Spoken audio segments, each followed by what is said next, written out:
জি, প্রথমে আপনার নামটা একটু বলেন প্লিজ। শারমিন আক্তার। শারমিন আক্তার। শারমিন, বয়স কত এখন আপনার? 39 বছর চলছে। জন্ম জেলা কোথায়? মাদারীপুরে। আপনি আজকে এই গল্পটা যে বলতে এসছেন এখানে, তার আগে আমার বেশ কয়েকটা কোশ্চেন আছে আপনার কাছে। সেটা হচ্ছে যে আপনি কি এই অনুষ্ঠানটি কিভাবে শুনতেন? মানে অনেক আগে থেকেই শুনেন নাকি রিসেন্টলি আপনি ইউটিউবে দেখেছেন? আমি দেখেছি অনেক আগের থেকেই। তারপর আমার বাচ্চারা শুনতেন। আচ্ছা, বাচ্চারা শুনে। বাচ্চার বয়স কত? বাচ্চার বয়স বড়টার বয়স 17 বছর, মেজোটার বয়স 15 বছর। আচ্ছা, মানে যাদেরকে নিয়ে এসছেন এরা 3 বাচ্চা। আর 3 নম্বর বাচ্চাটার বয়স 6 বছর। 6 বছর। তো প্রথম বড় বাচ্চাটা শুনতো নাকি মেজো বাচ্চা? মেজো বাচ্চাটা আগে শুনতো। তখন ওর ভাইয়াকে বলছে, বড় বাচ্চাটাকে বলছে। আচ্ছা, তো বড় বাচ্চাটাকে বলে পরে দেখি ও দুজনেই শুনতেছে। ওরা শুনে রাতের বেলা আমি ইয়ারফোন দিয়ে আমি খুব বকা করতাম যে কি করতেছো, এগুলি শুনতেছো, রাত জাগতে নেই, এমনিতেই তোমরা অসুস্থ। ওরা আমার কাছে কিছুই বলতো না, যে আমি গল্প শুনি আমি বকা দেবো তাই। তো মাঝে মাঝে আমি ওদের বালিশের নিচ থেকে ইয়ারফোন নিয়ে ছিঁড়ে ফেলতাম, শুনতে দিতাম না এই গল্পগুলো।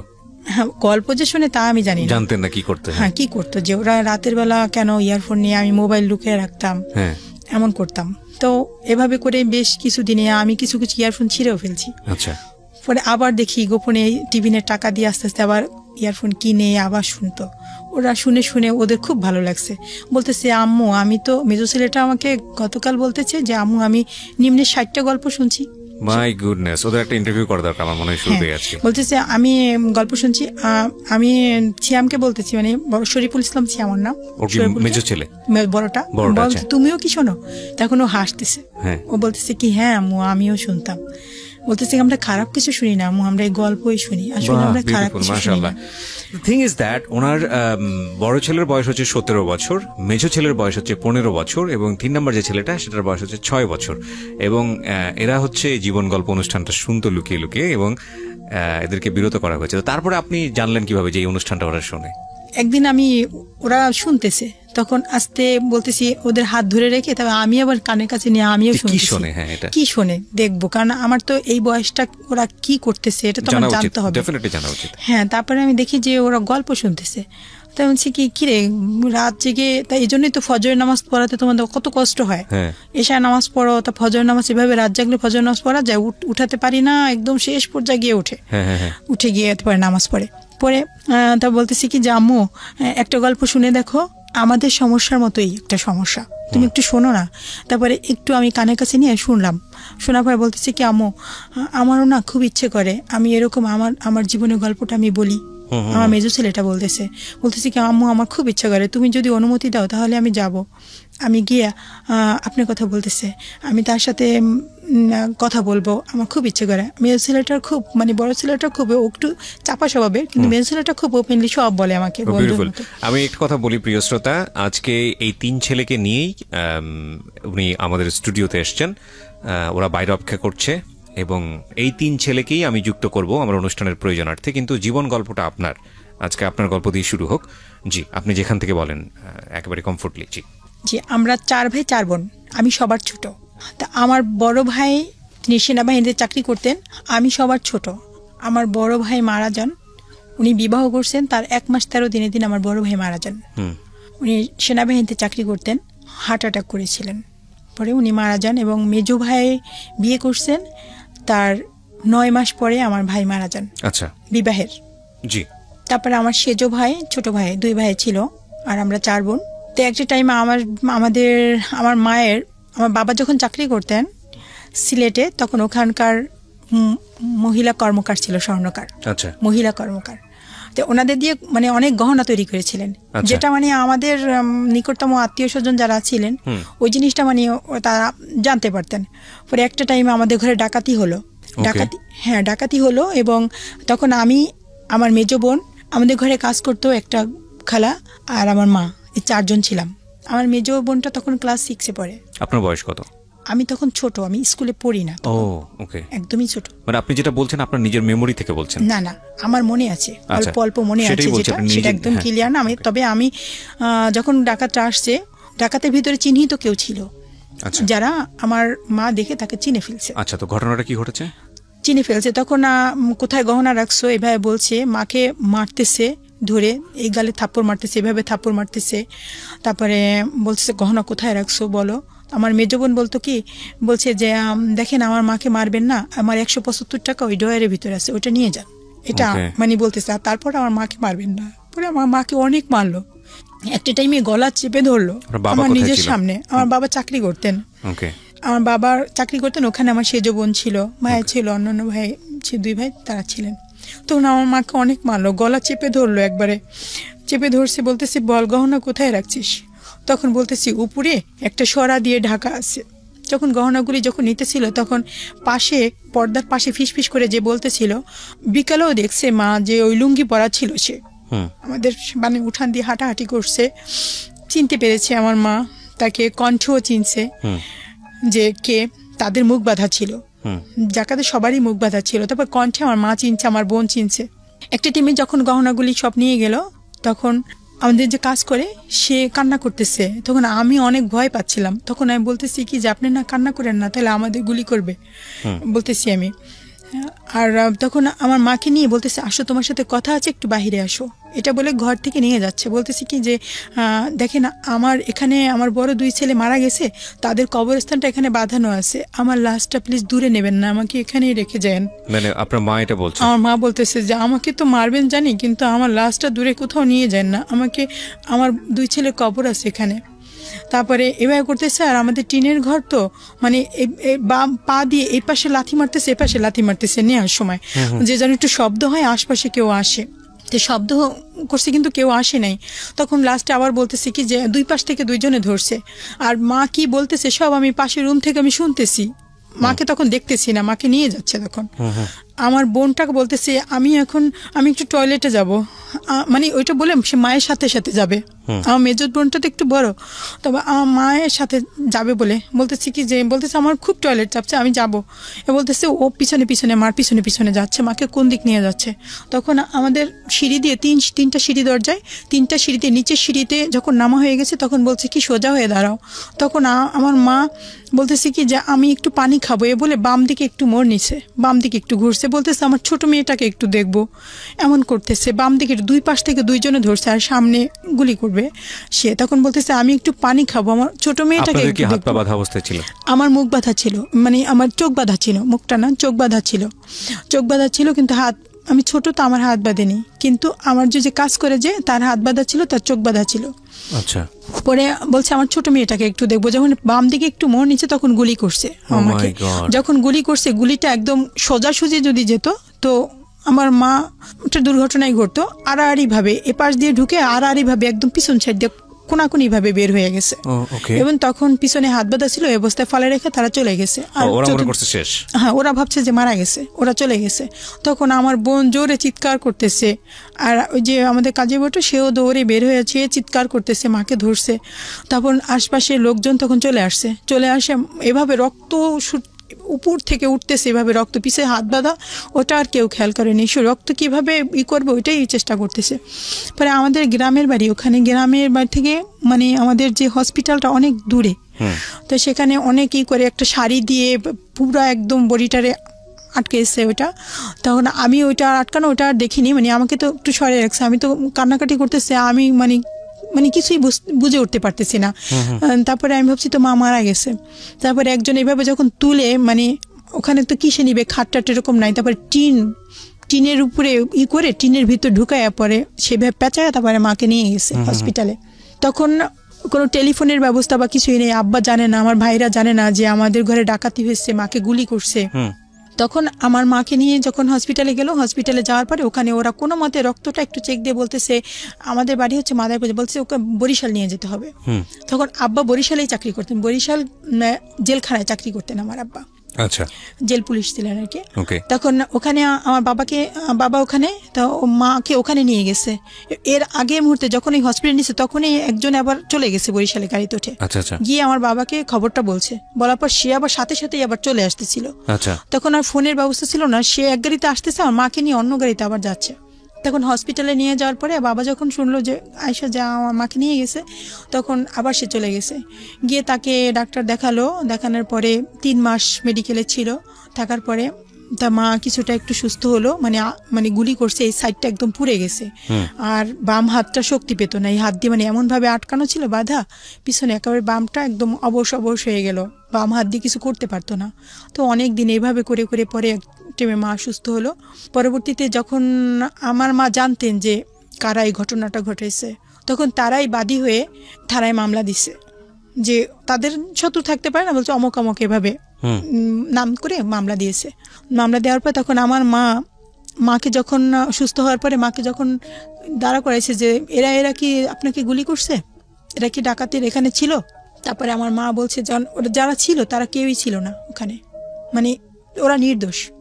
তখন আমার মা বলছে কি আমার চোখ বাঁধা ছিল আর এরা কেউ ছিল না, আমার মনে পড়ে না, আমি কিছু দেখিনি, এটা বলছে। না বলছে সে, আমার বোন না বলছে। তখন ওদের কিছু হয়নি। আর কি হয়েছে মানে ওটা মামলাটা করেছিল কে? মামলাটা করেছিল যারা এই ঘটনাটা ঘটাইছে ওরাই, আমাদের নিজেদের আত্মীয় না। মামলা তো আপনাদের জায়গা থেকে হওয়ার কথা। হ্যাঁ, তো মামলা ওরা কেন করবে? ওরা আমাদের যে রক্তের আত্মীয়, আমাকে বাবা তো এখানে ছিল না। আপনারা যেহেতু চোখে দেখেননি, কিন্তু আপনারা গেস করেছেন যে এই আত্মীয়ের মধ্যে কেউ একজন করেছে, হয়তো নিশ্চিত আপনাদের জায়গা থেকে, কিন্তু আপনারা যেহেতু চোখে দেখেননি, সুতরাং তো আপনারা মনে করছেন যে এরাই নিজেরাই আগ বাড়িয়ে গিয়ে মামলা করেছে যাদের নিজেদেরকে সেভ করার জন্য। ওকে, তারপরে তখন ওদের আর কিছু হলো না। পরে আমার ভাই বাবা এরা বললো যে আমরা এখানে থাকবো না, মানে ওখানে ওই বাড়িতে আর থাকবে না। একটা টাইমে আমরা ওই বাড়ি থেকে আমরা মানে একটু সদরের দিকে, মানে ওটা তো ইউনিয়ন, এখন তো পৌরসভা হয়েছে, আগে একটু উপজেলা ওখানেই ছিল, একটু পুরপায়ের দিকে, ওখানে আমরা ওই বাড়ি ছেড়ে আমরা এখানে বাড়িতে চলে আসি। নতুন একটা আমার বাবা পেনশনে আসছে, তখন পেনশনের টাকা দিয়ে তখন ওই জায়গা কিনে ওখানে আবার আমরা একটা হিন্দু বাড়ি, ওই জায়গা কিনে ওখানে আমরা ঘরটার করে এখন বর্তমানে যেখানে আসি আর কি। তারপরে ওখানে আসার পরে আমার 3 বোনের, মেজ বোনের বিবাহ হলো। বিয়ের পরে আমার সেজ বোনের বিয়ে হলো, তখন আমি অনার্স ফার্স্ট ইয়ার। তখন আমার সেজ বোনের বিয়ের পরে আমার বড় বর্তমানে যে সেজ ভাই আর কি, সেজ ভাইটাও মারা গেছে। সেজ ভাইয়ের ছেলে গাড়ি অ্যাক্সিডেন্ট, রাস্তার পাশে গাড়ি, আমি কলেজ থেকে আসছি, আসার পরে ও আবার বিস্কিট কিনতে রাস্তায় গেছে, তখন একটা মাইক্রো এসে ওকে জোরে ধাক্কা মারলো, তখন ওপরে গিয়ে মাথার একদম 2 ভাগ হয়ে গেছে। তখন আমি ওড়না দিয়ে ওকে মাথাটা এভাবে চাপ দিয়ে ধরে আমি হসপিটালে নিয়ে গেছি। ওকে হসপিটালে নিয়ে গেছি, যখন একটা ভ্যান আছে না, ভ্যানের উপর বসাই আমি দেখছি যে ও মানে চিৎকার বলতেছে যে আয় হায় বলছি, পর কে মারা গেছে, তাই আমি ভাবছি অন্য কেউ হবে, আমার ভাইয়ের ছেলে, আমি বুঝতে পারিনি। আমি যখন লোকের ভিড়ে যখন দেখি যে আমার ভাইয়ের ছেলে, আমি সৈকত বলে জোরে চিৎকার মেরে ওকে তখন আমি বুকে জড়াই ধরে তখন আমার ওড়না দিয়ে চেপে ধরছি, ওর মাথাটা চেপে ধরে আমি যখন হসপিটালে নিয়ে যাচ্ছি, তখন যাওয়ার পথে আমার কোলের ভিতরেও মারা গেছে। তখন ওর চোখের পাতাটা টিপটিপ করতেছিল, আর তখন টিপটিপ করতেছে, ওই সময় আমি শুধু বলতেছি আল্লাহ আল্লাহ বলতেছি, আর ওকে বলতেছি বাবা তোমার কিচ্ছু হবে না, কিচ্ছু হবে না, এমন করতেছি। তখন ও আমার কোলের ভিতর পায়খানা করে দিচ্ছে, কান দিয়ে নাক দিয়ে রক্ত বের হয়ে গেছে, ওই সময় ও মারা গেছে, কিন্তু আমি এটা বুঝতে পারিনি। তখন হসপিটালে নিয়ে যাই, তখন হসপিটালে ডাক্তার ওকে দেখে বলে যে ও মারা গেছে। তখন ওই ইমার্জেন্সিতে বসা ছিল আমার বাচ্চার বাবা, উনি ইমার্জেন্সিতে ছিলেন ওই হসপিটালে। পরিচিত, আমি তাকে চিনি না, আমি জানিও না, পরে শুনছি আর কি। উনি ইমার্জেন্সিতে ছিলেন, তখন আমি তো সবসময় হিজাব পরে একদম করে চলাফেরা করতাম, তখন ওই সময় আমাকে দেখছে উনি। দেখার পরে তারপরে ওনার ওখানেও তো একটা ক্লিনিক ছিল, মানে ডায়াগনস্টিক সেন্টার ওই হসপিটালের সামনেই, তা উনি এবার ইমার্জেন্সিতেই বসা ছিল। পরবর্তীতে যখন আমার ভাইয়ের ছেলেটা মারা গেলো, তা আমি কলেজে ওই হসপিটালের সামনে দিয়ে রাস্তা, ওখান দিয়ে যাওয়া আসা করতাম।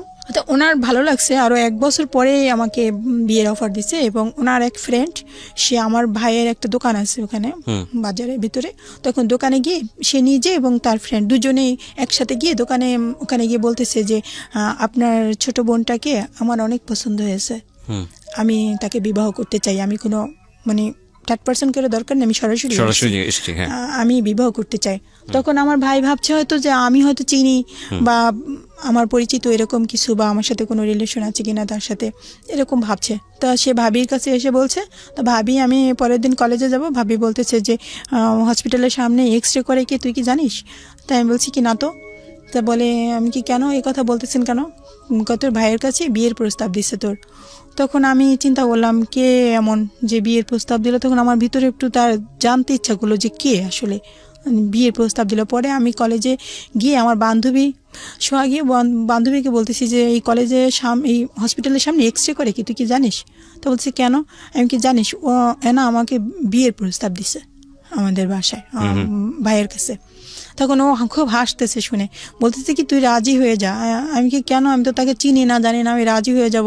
তো বলতেছে কি সে অনেক ভালো, নামাজ পড়ে 5 ওয়াক্ত, আমাদের তো হসপিটালের পাশে বাসায়, আমি জানি সে খুব ভালো মানুষ, নামাজ পড়ে খুব ভালো। তা আমি বলছি যে, তারপরে এটা বলছে, বলার পরে কিছুদিন যাওয়ার পরে তখন আমার ভাইয়ের ভিডিও হয়ে আমাদের বাড়িতে চলে গেছে। আচ্ছা, গিয়ে বলতেছে, তারপরে আমার বাড়িতে যাওয়ার পরে আমার মেজো বোন তখন ছিল, মেজো বোন বলছে যে ও তো আমাদের সবার ছোট, তা আমরা চাচ্ছি যে ও আরো পড়াশোনাটা শেষ করুক, তারপরে আমরা ওকে বিয়ে দেব, এত তাড়াতাড়ি ওকে আমরা বিয়ে দেব না, এটা বলছে আমার মেজো বোন। তখন আমার মেজো বোন চাচ্ছিল যে ভালো সরকারি চাকরি করে বা কোনো ভালো ইসের সাথে মানে বিয়ে হবে, এরকম কিছু, যে সে ওখানে ক্লিনিক কি না কি, মানে পছন্দ হয়নি আর কি। সে বলছে যে না, আমরা এখন আত্মীয় করবো না, ও পড়াশোনা শেষ করুক, ও আমাদের সবার ছোট, ও পড়াশোনাও অনেক ভালো, এই জন্য ওকে এখন বিয়ে দেবো না আমরা।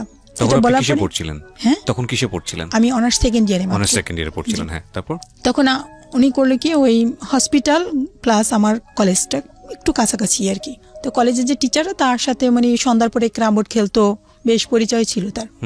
তো এক টিচারের কাছে, আমাদের ডিপার্টমেন্টের এক টিচার আর ভূগোল ডিপার্টমেন্টের এক টিচার ছিল, ওনার সাথে মানে বলতেছি কি যে আপনাদের এই রাষ্ট্রবিজ্ঞান ডিপার্টমেন্টের এই নামে আমার অনেক পছন্দ, আমি তাকে বিবাহ করতে চাই, এবার বাড়িতে প্রস্তাব দেওয়া হয়েছে, কিন্তু তারা মানে দেবে না বলে এভাবে বলে দিছে, ওরা দেবে না বলেই, কিন্তু আমাকে একটু হেল্প করেন, আমাকে অনেক পছন্দ, ওকে আমি বিয়ে করব।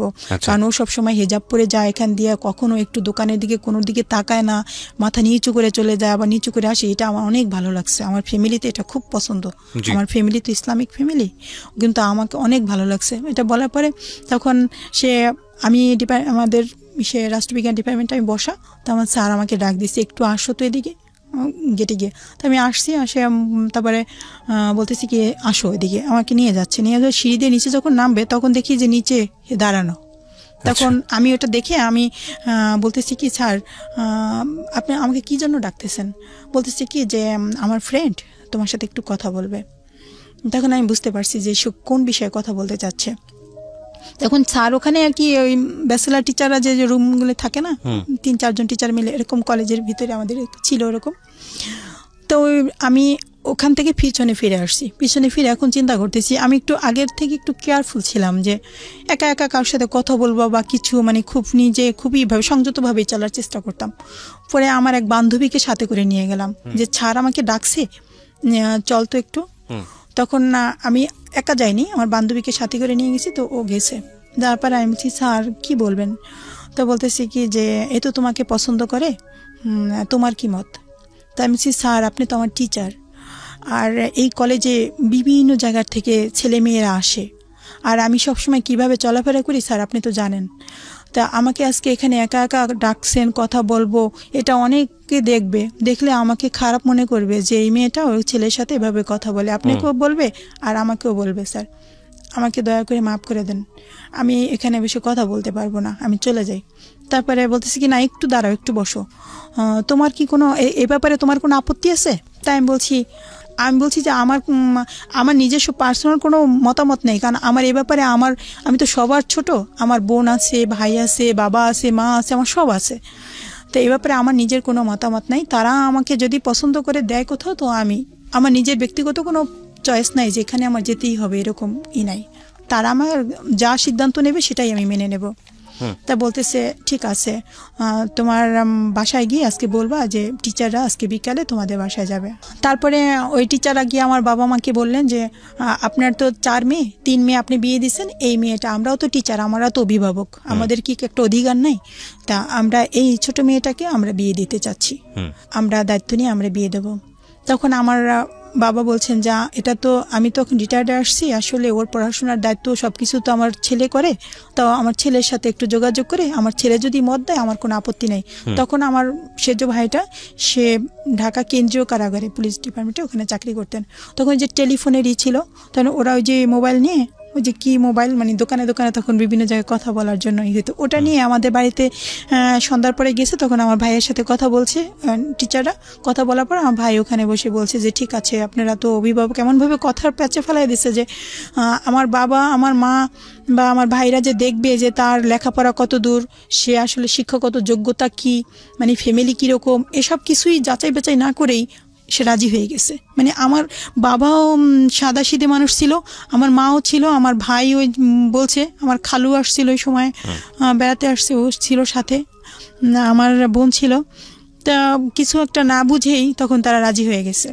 তখন আর বুঝতেই পারে নাই যে এর শিক্ষাগত যোগ্যতা কি বা কিছু, এরকম কিছু সে বুঝতে পারেনি। যাই হোক, আমার যখন বিয়ে হয়ে যায়, বিয়ে হওয়ার পরপরই আমার বাচ্চা কনসিভ হয়। বাচ্চা ডেলিভারি হয়, ডেলিভারির পরে নর্মালের ডেলিভারি হয় বাসায় বসেই। তখন ডেলিভারির পরে দেখি ওর মাথাটা একটু একটু ফুলে যাচ্ছে। তা ফুলে যাচ্ছে, আমি আর বুঝিনি যে এরকম কিছু, তা ফুলে যাচ্ছে। তারপরে আমি পাশেই হোমিও ডাক্তার ছিল, হোমিও ডাক্তার আনা হলো। আমি ওই ডাক্তার আসছে, এসে দেখতেছে, বলতেছে কি যে এই ঔষধটা খাওয়ান, হোমিও ঔষধ দিছে, ওই ঔষধটা খাওয়ানো হলো। মানে রাত 12টার সময় আমার ডেলিভারি হলো, পরের দিন রাত 12টায় ও মারা গেছে। কি বলেন? প্রথম বাচ্চাটা ও মারা গেছে। মারা যাওয়ার পরে আমরা বুঝতে পারিনি যে আসলে ওর কি সমস্যা, কেন মারা গেল। দেখেছি মাথা ফুলে গেছে। তখন সবাই বলতেছে যে নর্মালি ডেলিভারি হয়েছে, ওর ডেলিভারির সময় মাথায় আঘাত লাগছিল, যার কারণেই ও মারা গেছে। এটা সবাই ভাবছে, আমিও তাই ভাবছি। তখন মানে আমরা জানতাম না যে কি প্রবলেম, এটা কিছু আমরা জানতাম না। ওকে, তখন আমার হাজবেন্ডের ভিতরে ইয়ে চাপছে যে সে সিঙ্গাপুর যাবে। হ্যাঁ, সিঙ্গাপুর যাবে। সে কি করলো, ওই ক্লিনিকের ওই টুকিটাকি যে যা মেশিন টেশিন যা ছিল সব বিক্রি করে দিল এবং বললো যে আমার বাবার বাড়ি থেকে কিছু টাকা পয়সা দিতে হবে, আমার এরকম পরিচিত লোক আছে, সে নিবে। তা আমার ভাই কিছু টাকা দিল, আমার বোন, মা, যেখানে যেভাবে যা যা পারছে টাকা দিছে। টাকা দেওয়ার পরে সে চলে গেছে। চলে যাওয়ার পরে এদিকে আমার পড়াশোনা চলছে, তার ভেতরে চলছে। তারপরে সে সিঙ্গাপুর যাওয়ার পরে সে 18 মাস ছিল। এই 18 মাসে আমার পড়াশোনা অনার্স কমপ্লিট হয়ে গেছে আমার। তখন আমি মাস্টার্সে, আমার শাশুড়ির লিভার ক্যান্সার হলো, সে ডেল্টা মেডিকেলে ভর্তি। তখন আমি অনেক সেবা যত্ন করতাম, তার পাশে ছিলাম। মানে আমি খুব ছিলাম, সবারই অনেক আদর, আমার শাশুড়ি অনেক আদর পেয়েছে। আমার শাশুড়ি অনেক ভালো মানুষ ছিলেন, অনেক আদর করতে আমাকে আদর করতো অনেক, আমাকে দেখে অনেক পছন্দ করেছিল সে। তো অনেক সেভাবে আর কি। যাই হোক, আমার শাশুড়ির লিভার ক্যান্সার হলো, মারা গেল। মারা যাওয়ার 4 মাস পরে আমার হাজব্যান্ড বাংলাদেশে আসছে। আসার পরে তখন আমার এই যে বর্তমানে যে আমার শরীফুল ইসলাম, আমার বড় ছেলেটা এখন যেটা বলছি, এই বাচ্চাটা কনসিভ হলো।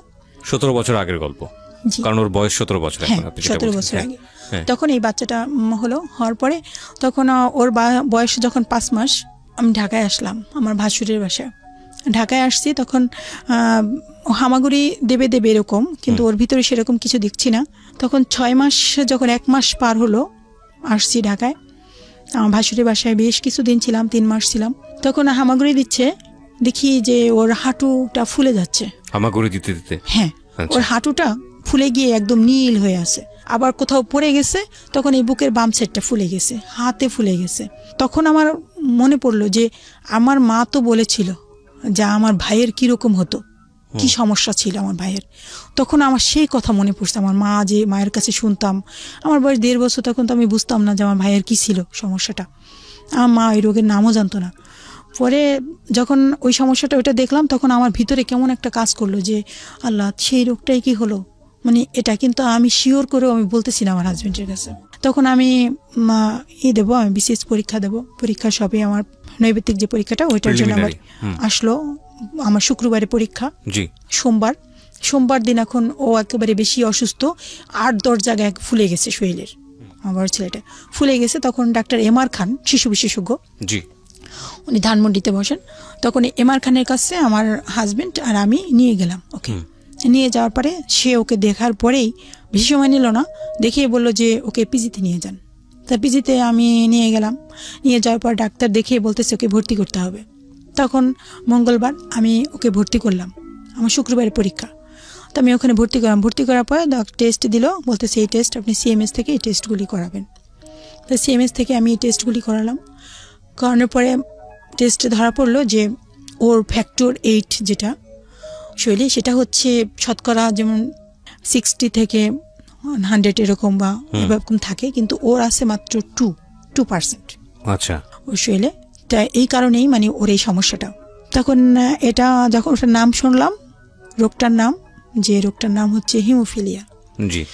তখন আমার বাচ্চাটা অনেক কিউট ছিল, অনেক সুন্দর ছিল দেখতে। তখন আমার হাজবেন্ড ওখানে খুব কান্না করলো, অনেক কান্নাকাটি করলো, আমিও করলাম। আমি কিছু খেতে পারতেছি না। মানে রোগটা সম্পর্কে আপনারা আগেই জানতেন? আপনার ভাইয়ের আমি রোগটা ছিল? জানতাম, হ্যাঁ ভাইয়ের ছিল। তখন আমি যখন এই শুনলাম যে এই শিওর এই রোগটাই, তখন বললো যে ওর কোথাও কাটা ছিঁড়ে হলে রক্ত থামবে না, আপনারা সাবধানে রাখবেন, মাথায় যেন কখনো আঘাত না লাগে, তারপরে প্রস্রাবের সাথে ব্লিডিং হলে এটা থামতে যাবে না, অনেক রক্ত পড়বে। এরকম শুনে তখন আমার মানে আর পরীক্ষা দেওয়া হলো না। হিমোফিলিয়া বি সম্পর্কে আপনারা মোটামুটি অবগত হয়েছেন আহনাফের এপিসোডটা থেকে। আজকে যে ছেলেটার বয়স 17 বছর, তার মানে উনি জেনেছেন ওনার বয়স যখন 1 মাস বয়স, সেই সময় বোধহয় না, কয় মাস বয়স? 1.5 বছর বয়সে জেনেছেন। 16 বছরের যে ফাইটিং এর গল্পটা একটা মায়ের, সেই গল্পটা আমরা আজকে এখানে হাইলাইট করছি। কিছুটা আগে থেকেই বলে দিলাম, আমি আপনাদেরকে বিনীতভাবে রিকোয়েস্ট করব যে আজকের এই পুরো গল্পটা শুনবেন আপনারা, যে একজন মা আসলে সন্তানের জন্য কি করে, সেটা হচ্ছে আজকের গল্পের মূল জায়গাটা। জি। হ্যাঁ, আমার তখন আমি আর পরীক্ষা দেওয়া আমার হলো না, তা আমি বাসায় চলে আসলাম। যখন এই রোগটা জানতে পারলেন আমার হাজবেন্ড যে এই রোগটা আর কোনোদিন ভালো হবে না, এই সারা জীবনে এই রোগটা বহন করে নিয়ে যেতে হবে, তখন তার মনটা কেমন যেন একটু হয়ে গেল। তারপরে আবার বাচ্চাটা অনেক সুন্দর ছিল, বাচ্চাটা হাসতো, গলা জড়ায় ধরতো, করতো, আবার ওকে অনেক আদর করতো। সে অনেক মনের দিক দিয়ে সে যথেষ্ট ভালো, আমি তাকে খুব শ্রদ্ধা করি। তারপরে আমি চলে আসলাম গ্রামে, যে আমার পরীক্ষা দিতে হবে। তখন আমার মাস্টার্স পরীক্ষা দিতে হবে। তখন আমি আবার গ্রামে আমার বাবার বাড়িতে চলে গেলাম। ওর খুব কেয়ার রাখতে হবে, খুব ভাবে বাড়ির সবাই খুব সাবধানে রাখতেছে, ওকে খেয়াল করতেছে। আমি পড়াশোনা করতেছি, কলেজে যাচ্ছি, কখনো ওকে নিয়ে যাচ্ছি সাথে করে। তো এভাবে করে আমি পরীক্ষা দিতে হবে, পরীক্ষার প্রস্তুতি নিলাম। পরীক্ষা যখন ওর বয়স যখন 14 মাস, তখন আমার সেকেন্ড বেবি আসে। তো আমার ওই ছেলেটা সিজারে হয়েছে, বড় ছেলেটা। তখন সেকেন্ড বেবি পেটে আসছে, তো আমি বুঝতে পারিনি যে ও পেটে। তখন 1.5 মাস হয়ে গেল, 1.5 মাস না, 1 মাস 5 দিন, 1 মাস 5 দিন। তখন আমার তো সিজারে ছিল, আমার পেটের ভিতরে ব্যথা করতেছে, পেটের এক সাইডে ব্যথা করতেছে, হালকা হালকা ব্যথা করতেছে, আবার কখনো একটু বেশি করতেছে। তখন আমি বুঝতেছি না যে কেন ব্যথাটা। ভাবলাম যে সিজারে হলো, তা আমি কলেজে যাই, একটু পরিশ্রম করি, হাঁটাহাঁটি করি, এই জন্য হয়তো কোনো সেলাইতে কোনো সমস্যা হয়েছে। তখন আমি ওখানে মাদারীপুর সদর হসপিটালে ওখানে চলে গেলাম। ওখানে গিয়ে আমি দেখলাম আমার পেটে কি হয়েছে, আমার পেটের ভিতরে ব্যথা করতেছে, তো সেলাইতে কোনো সমস্যা হলো কিনা। তখন বলতেছে তাহলে একটা আলট্রাসোনোগ্রাম করে দেখে বলতেছে আপনার তো কনসেপ্ট হয়েছে, বাচ্চা কনসেপ্ট হয়েছে, এটা বলতেছে তারা। শুনে আমি অবাক হয়ে গেলাম, আমি ওখানে কান্না করে দিচ্ছি, বলতেছি বলেন কি, আমার বাচ্চা হিমোফিলিয়া, আমার বড় ছেলে হিমোফিলিয়া, আর এখন আবার বাচ্চা কনসেপ্ট। তারপরে আমার 14 মাস বয়স, ও তো আমার বুকের দুধ খাচ্ছে, আর ও তো অন্য খাবার তেমন একটা খেতে পারে না, ও বুকের দুধ খাবে, তাহলে ও বাঁচবে কিভাবে। আমি খুব কান্না করতেছি যে আমার কনসেপ্ট, আমার পরীক্ষা চলতেছে। তখন না টেলিফোনের ছিল, আমার হাজবেন্ড ছিল ঢাকায়। তখন আমি তাকে ফোন দিলাম, বললাম যে শীত তখন বললাম যে তুমি তাড়াতাড়ি চলে আসো বাড়িতে, ডাক্তার এই কথা বলছে, আমি এখন কি করব। আমার ছেলেকে দেখলেই কান্না আসে, ওর না জানি কত কষ্ট হবে। তা বলতেছে, পরে সে চলে আসার পর তখন আমার মাস্টার্সের প্রথম পরীক্ষা দিয়ে ওই মাদারীপুরে ওখানে নাজিমুদ্দিন কলেজে আমাদের পরীক্ষাটা হয়েছে। তো ওই পরীক্ষা দেওয়ার পরেই, পরীক্ষা শেষ হওয়ার পরে সে আবার যেই ম্যাডামের কাছে আমার সিজার হলো, ওই ম্যাডামের কাছে নিয়ে গেছে ডাক্তার। নিয়ে যাওয়ার পরে তখন সে দেখে বলতেছে কি যে শোনেন, প্রথম বাচ্চা হিমোফিলিয়া হলে সেকেন্ড বাচ্চাও যে হিমোফিলিয়া হবে এমন কোনো কথা নেই, কারণ পরবর্তী বাচ্চা, অনেকে জানি যে পরবর্তী বাচ্চাগুলি ভালোও হয়। যেহেতু আপনি প্রথম বাচ্চাটা অসুস্থ, আল্লাহ হয়তো এই বাচ্চাটা আপনাকে সুস্থ বাচ্চাও দিতে পারে, আপনি বাচ্চাটা ফালায়েন না। যেহেতু আপনার কয়দিন আগে সিজার গেল, তা আপনি বাচ্চাটা রেখেই দেন। কে বলেছে এটা? ডাক্তার বলছেন। আচ্ছা, বাচ্চাটা রেখে দেন। এখন একটা করলে আপনি হয়তো সেলাইতেও সমস্যা হতে পারে, বা আপনার অন্য কোনো সমস্যা হতে পারে, আপনি বাচ্চাটা রেখে দেন, ফালায়েন না। তো বলছে পর তারপরে আমরা রেখে দিলাম। পরবর্তী ওই বাচ্চাটা যখন হলো, ওটাও সিজারে হওয়ার পরে ওর আব্বু আবার ঢাকায় চাকরি বলতে আমার ভাসুরের একটা রেস্টুরেন্ট ছিল ধানমন্ডিতে, তো এখানে আর কি দেখাশোনার কাজ করতেন। আচ্ছা, তো আপনি তখন গ্রামের বাড়িতে থাকতেন, শ্বশুর বাড়ি কোথায় ছিল? বাবার বাড়িতে থাকতেন। আমার শ্বশুর বাড়িটা একদমই গ্রামের দিকে, সেখানে আশেপাশে কোনো ডাক্তার পাওয়া যায় না। তা আমি পড়াশোনা যেহেতু চলতেছে তখন আমার বাবার বাড়িতেই ছিলাম। আমার বাবার বাড়ি অজপাড়াগা যেটা বলে, হ্যাঁ অজপাড়াগা। আর আমার শ্বশুর বাবার বাড়িটা হলো টুপুর পাড়ে, আর হচ্ছে কলেজটাও কাছে, কলেজে যেখানে পড়াশোনা করতাম। সেকেন্ড বেবিটা তখন হওয়ার পরে আমি, ওর বয়স যখন 6 মাস, ও হামাগুড়ি দিচ্ছে। একটা টাইমে দেখি কি ওর বুকের ভিতরে মানে একদম শক্ত এরকম একটা দেখে আমার সারা শরীরের ভিতরে এমন একটা, এই যে আমি তখন দেখেই বুঝতে পারছি মানে সেকেন্ড বেবিটাও হ্যাঁ হেমোফিলিয়া এই সমস্যা আমি দেখেই বুঝতে পারছি। কিন্তু আমি কিভাবে যে ওর আব্বুকে বলবো, যে অনেক ছোটবেলা অনেক সুন্দর লাগতো দেখতে, আমি যে কিভাবে তাকে বলবো আমি চিন্তাই করতে পারি। মানে রাতে ঘুম আসতো না, সারাক্ষণ যখনই মনে পড়তো একা একা খুব কান্নাকাটি করতাম। আমাদের ফ্যামিলি সবাই জানতো যে ওর এই সমস্যা, তখন বুঝে ফেলছে আমার ভাই ভাবি মা বাবা সবাই বুঝতে পারছে যে ওর এই সমস্যাটা। তখন আমি সবার ছোট, আমি অনেক আদরের ছিলাম, তারা আমার কষ্টে তারাও খুব মানে হয়ে গেলো। আমার মা তো একদম হয়ে গেলো। পরে আমার ওই বাচ্চাটা অসুস্থ, ওর আব্বু আসছে, ঈদ আসছে, কিন্তু আসার পরে আমি না বলিনি তাকে প্রথমেই।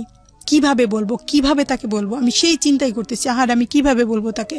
আমি বাচ্চাটার জন্য তো কষ্ট পাচ্ছি, তারপরে আবার তাকে কিভাবে বলবো, তখন সেই ব্যাপারটা কিভাবে নেবে, আমি এই চিন্তা করতে করতে আমি হয়রান।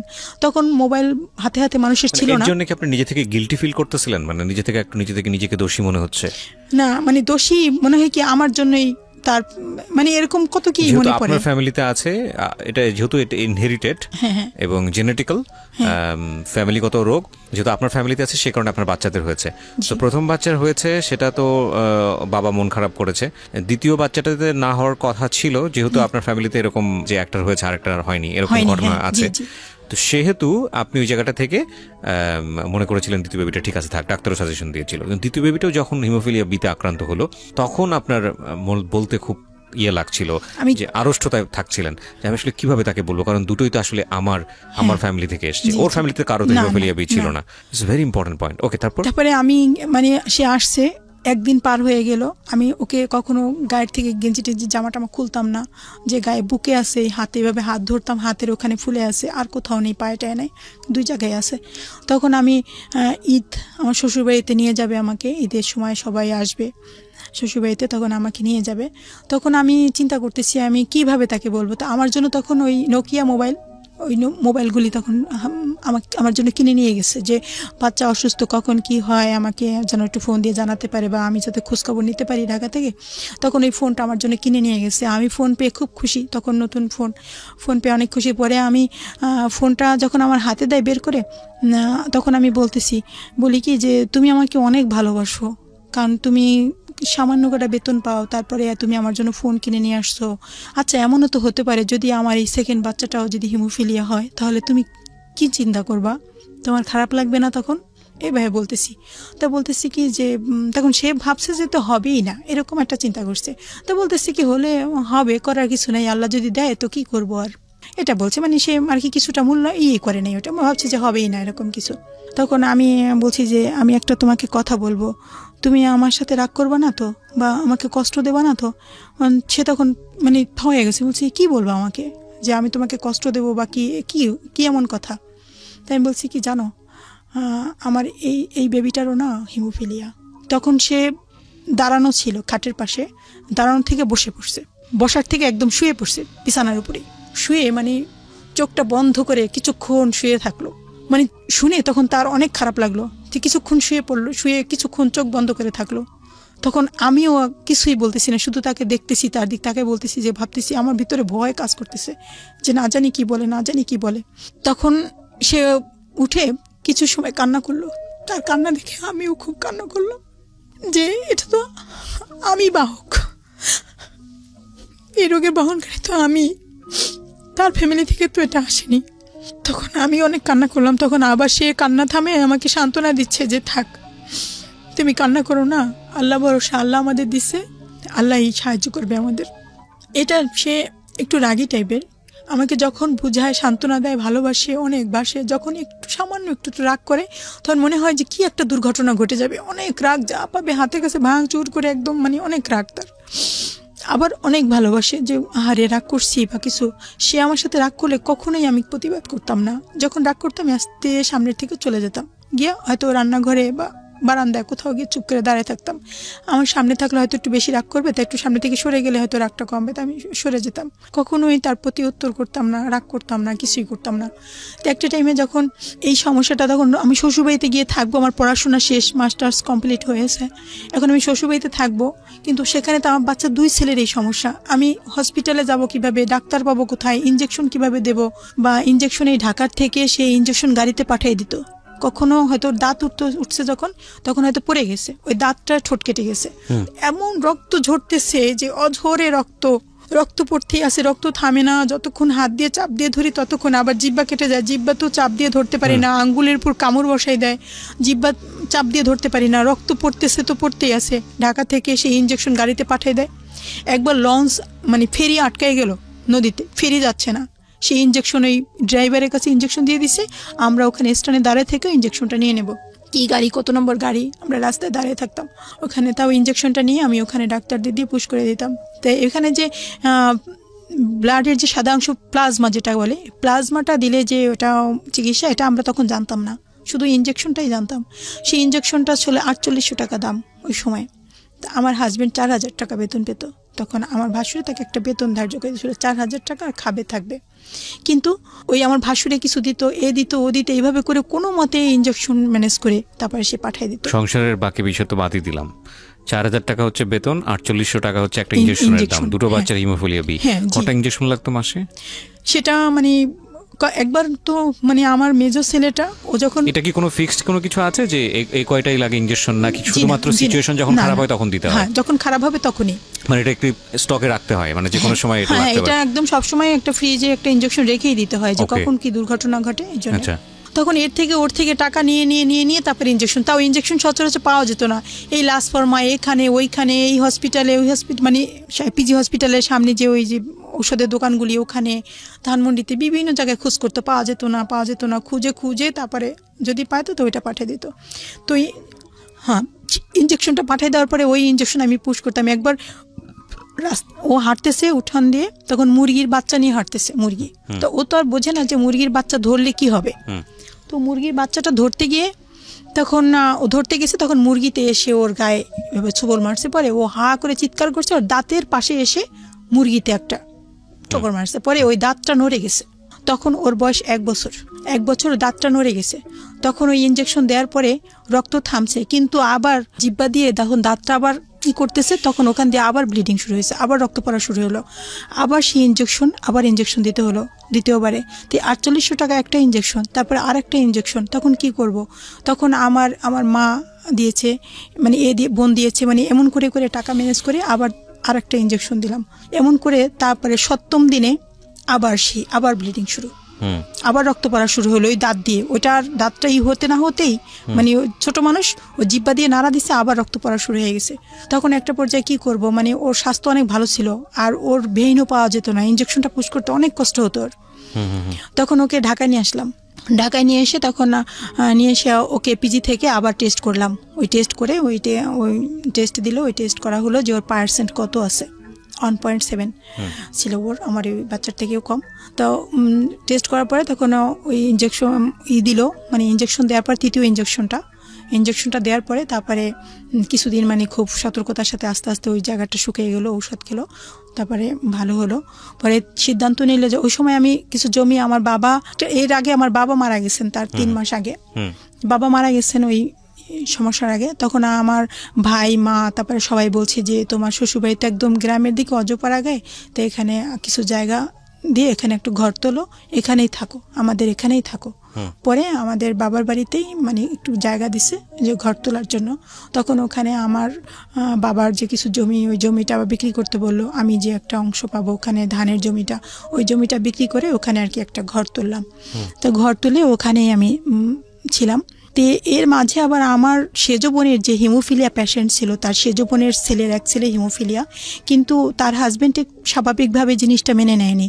আমার ছেলের এরকম সমস্যা হচ্ছে, আমার দ্বিতীয় ছেলেরও এরকম সমস্যা, প্রথম ছেলের সমস্যা। তখন সে ভাবছে যে আমার ছেলের সমস্যা, আমি আবার বেবি নিলে আবার ওই ছেলেরও এই সমস্যা হবে, এটা চিন্তা করে সে বিবাহ করলো। গোপনে, সে কারো কাছেই বলেনি। বিবাহ করলো, বিবাহ করে তারপরে আমার বোনকে ডিভোর্স লেটার পাঠিয়ে দিল, আমার সেজ বোনকে। ডিভোর্স লেটার পাঠানোর পরে আমার সেজ বোনটা করলো কি, ওই ডিভোর্স লেটার পাঠানোর পরেই ও ওর বাচ্চা সহ ও শ্বশুর বাড়ি থেকে চলে আসছে সরাসরি আমার বাসায়, আমার কাছে আসছে। এসে বাচ্চাকে সাথে করে নিয়ে, হ্যাঁ বাচ্চাটাকে সাথে করে আমার বাসায় চলে এসে খুব কান্নাকাটি করতেছে। আমার মেজো বোন আসছে, বড় বোন সব আমার বাসায় আসছে। এসে বোন আমি আমার কাছে শেয়ার করতেছে, দেখ এরকম এরকম আমাকে ডিভোর্স লেটার পাঠিয়ে দিচ্ছে, তা আমার একটা ছেলে একটা মেয়ে, আমার এই 19 বছরের সংসার, আমার কি হবে। এসে মানে খুব কান্নাকাটি করতেছে। তখন আমারও খুব খারাপ লাগতেছে, আমার বোনদেরও খুব খারাপ লাগতেছে। আমার বোন বলতেছে যে এভাবে তো ওকে ছেড়ে দেওয়া যায় না, তো অন্যতর বিবাহ করছে করুক, কিন্তু ওকে ডিভোর্স দেবে কেন? মানুষের দুইটা বউ থাকতেই পারে। তো হ্যাঁ অসুস্থ, ঠিক আছে, তো সুস্থ বাচ্চা দরকার, তুই অন্য জায়গায় বিয়ে করছিস, এটা আমাদের সাথে শেয়ার করলেই হতো। তা আমরা এটা মেনে নিতাম, যেহেতু আমাদের এটা জেনেটিক সমস্যা, এটা আমরা মেনে নিতাম। তো পরবর্তীতে সে করলো কি, একটা মামলা দিয়ে দিল। যখন সে বিবাহ করছে, আমার সেজ বোনের হাজবেন্ড বিবাহ করার পরে প্রথমেই ওকে ডিভোর্স দেয়নি, ও গোপন ছিল, বিবাহটা গোপন ছিল। তো একটা টাইমে ও বিভিন্ন ধরনের কথা বলতো, তোকে এইবার ইবাদ খাওয়াবো, তাই এই সেই, তোকে তো কবেই তালাক দিয়ে দিছি, তুই যাস না কেন, এরকম কথা বলতো, অনেক কষ্ট দিয়ে কথা বলতো, ওগুলি আমাদের সাথে শেয়ার করতো। তো একটা টাইমে যখন আমার সেকেন্ড বাচ্চাটার ওই যে একটা মাসেই 3টা ইঞ্জেকশন লাগলো, তখন আমার হাজবেন্ডের মন অনেক খারাপ হয়ে গেল। তখন সে আমার সাথে ভালোভাবে আচরণ করতো না, আমার কাছ থেকে একটু দূরে দূরে থাকতো, আর বলতো যে তোমরা আমাকে ঠকাইছো, আমাকে কষ্ট দিছো, আমাকে ঠকাইছো, আমরা যাই না শুই না আমার সাথে এরকম করছো, তোমরা জানো যে তোমাদের ভিতরে এই রোগ, আমার কিছু বলো নাই, এ ধরনের কষ্ট দিত। আমার ভবিষ্যৎ কি, আমি কি নিয়ে থাকবো, এটা বলতো। আমার দুলা ভাইয়ের কাছে বলতো, লোকজনের কাছে বলতো, ওরা আমার কাছে বলতো। তখন আমার অনেক মন খারাপ লাগতো, অনেক কষ্ট পেতাম। কিন্তু আমি তাকে বলিনি যে তুমি এর কাছে এটা বলছো, এটা করছো, আমি ধরা দিতাম না তাকে, আমি আমার মতোই থাকতাম, আমি কিছুই বলতাম না। বরং তাকে যে আমি ভালোবাসি আরো বেশি বেশি, মানে সে আমাকে ডাক দেওয়ার আগেই তার সামনে চলে যেতাম, মানে সে কিছু বলার আগেই সামনে থাকতাম, কিছু বলবে মানে এটা সুযোগ ছিল না, মানে এও করতাম না। তো আমার ওই ছোট বাচ্চা ছোট, তারপরে আমি ওখানে একটা কিন্ডারগার্টেন স্কুলে মাস্টারি করি, যে ওই ছোট অসুস্থ বাচ্চা নিয়ে আমি কোথায় চাকরি করতে যাব, ওদের কে দেখবে। তখন আমার বড় বাচ্চাটা যে 17 বছর বয়স, ওকে স্কুলে দিতে হবে। তো স্কুলে যেহেতু হিমোফিলিয়া, ধাক্কা লাগে না কি, আমি ওখানে টিচার থাকলে আমি একটু দেখে রাখতে পারবো, কাছাকাছি থাকতে পারবো, যার কারণে ওখানে টিচার আমাকে ওখানে নিয়োগ নিয়ে নিল। তখন আমি ওখানে ক্লাস নিলাম, ওই বাচ্চাটা ওখানে ক্লাস নিলাম এবং টিউশনি করতাম।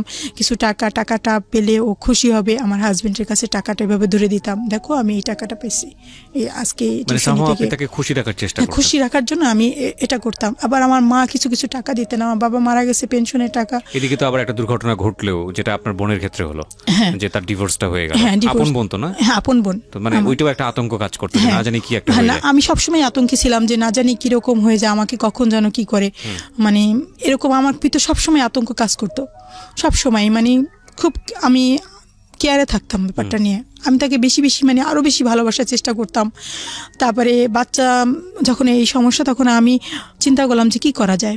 তখন এমনই একটা টাইম যে দেখেন, আমি সবসময় আল্লাহকে বলতাম যে আল্লাহ তুমি পারো না এমন কোনো কাজ নেই। নামাজ পড়তাম, তাহাজ্জুদ নামাজ পড়ে আল্লাহর কাছে বলতাম যে আল্লাহ তুমি আমাকে একটা বাচ্চা সুস্থ করো, অন্তত হয় তুমি অলৌকিকভাবে একটা বাচ্চা সুস্থ করে দাও, তা না হলে আমাকে একটা সুস্থ বাচ্চা দাও। কিভাবে দাও আল্লাহ, তুমি জানো, আমি জানি না, তুমি সব পারো, দিনকে রাত, রাতকে দিন করো, কিন্তু আমাকে একটা বাচ্চা সুস্থ দাও, আমি একটা সুস্থ বাচ্চার মা হতে চাই। একসময় আমার সেজ বোন বলতেছে, বলে কি যে ফরিদপুরের ওইদিকে নদীর পাড়ে বাড়ি, এক মহিলা ওই ভিক্ষা করতে আর কি আসতো, মাঝে মাঝেই আসতো, অনেকদিন পর পরে আসতো। তো ওই মহিলা, মুরব্বী মহিলা, অনেক বয়স মহিলাটার মাথায় টিউমার ছিল। তো আসতো গ্রামে গ্রামে আসতো। তখন ওই মহিলাটার একটা মেয়ে, বড় মেয়ে, তার প্রথম বিবাহ হয়েছে। বিবাহ হওয়ার পর একটা কন্যা সন্তান হওয়ার পরে তো ওই কি কারণে যেন স্বামীর সাথে ওনার ডিভোর্স হয়ে গেছে ওই মেয়েটার, ওই মহিলার বড় মেয়েটার বিবাহ হয়ে মানে ডিভোর্স হয়ে যাওয়ার পরে তখন ওই মেয়েটা কি করলো, ওই যে নাতিটা, ওই তার একটা মেয়ে ছিল আর কি, বিবাহ করার পরে ওই মহিলাটা মেয়ে হলো, মেয়ে সহই ডিভোর্স দিয়ে দিছে। দেওয়ার পরে তো ওই নাতিটা ওই মহিলার কাছেই থাকতো। থাকার পরে ওই তার মেয়েটা ঢাকা গার্মেন্টসে চাকরি করতো, কোথায় যেন চাকরি করতো। চাকরি করার পরে একটা টাইমে একটা ছেলের সাথে তার পরিচয় হলো। পরিচয় হওয়ার পরে তাদের বাড়ি হচ্ছে ফরিদপুরে, নদীর পাড়ে আর কি, একই এলাকায়। তো ওই যখন পরিচয় হলো, পরিচয় হওয়ার পরে ওরা একা একা বিয়ে করছে। বিয়ে করার পরে তা ওই যেহেতু ওর আগে বিয়ে আছে, একটা বাচ্চা আছে, এটা ওর ফ্যামিলি মানে নেই। তারপরে মহিলাটা যখন 6 মাসের বাচ্চা পেটে, ওই এই বাচ্চাটা আর কি 6 মাসের পেটে, তখন সে বাড়িতে গেল। বাড়িতে যাওয়ার পরে একটা টাইমে বিবাহ নিয়ে অনেক বড় ভাই তারপরে মা তাদের সাথে অনেক গন্ডগোল হলো। তোর বউ নিয়ে কোথায় যাবি, যা, এই বউ নিয়ে বাড়িতে আশ্রয় নেই, এরকম অনেক বকাঝকা এসে অনেক কিছু করলো। একটা টাইমে একটা মারামারি পর্যায়ে, রাতে মারামারি হলো আর কি, মারামারি পর্যায়ে তখন সে ওর হাজবেন্ড তখন স্ট্রোক করছে আর কি।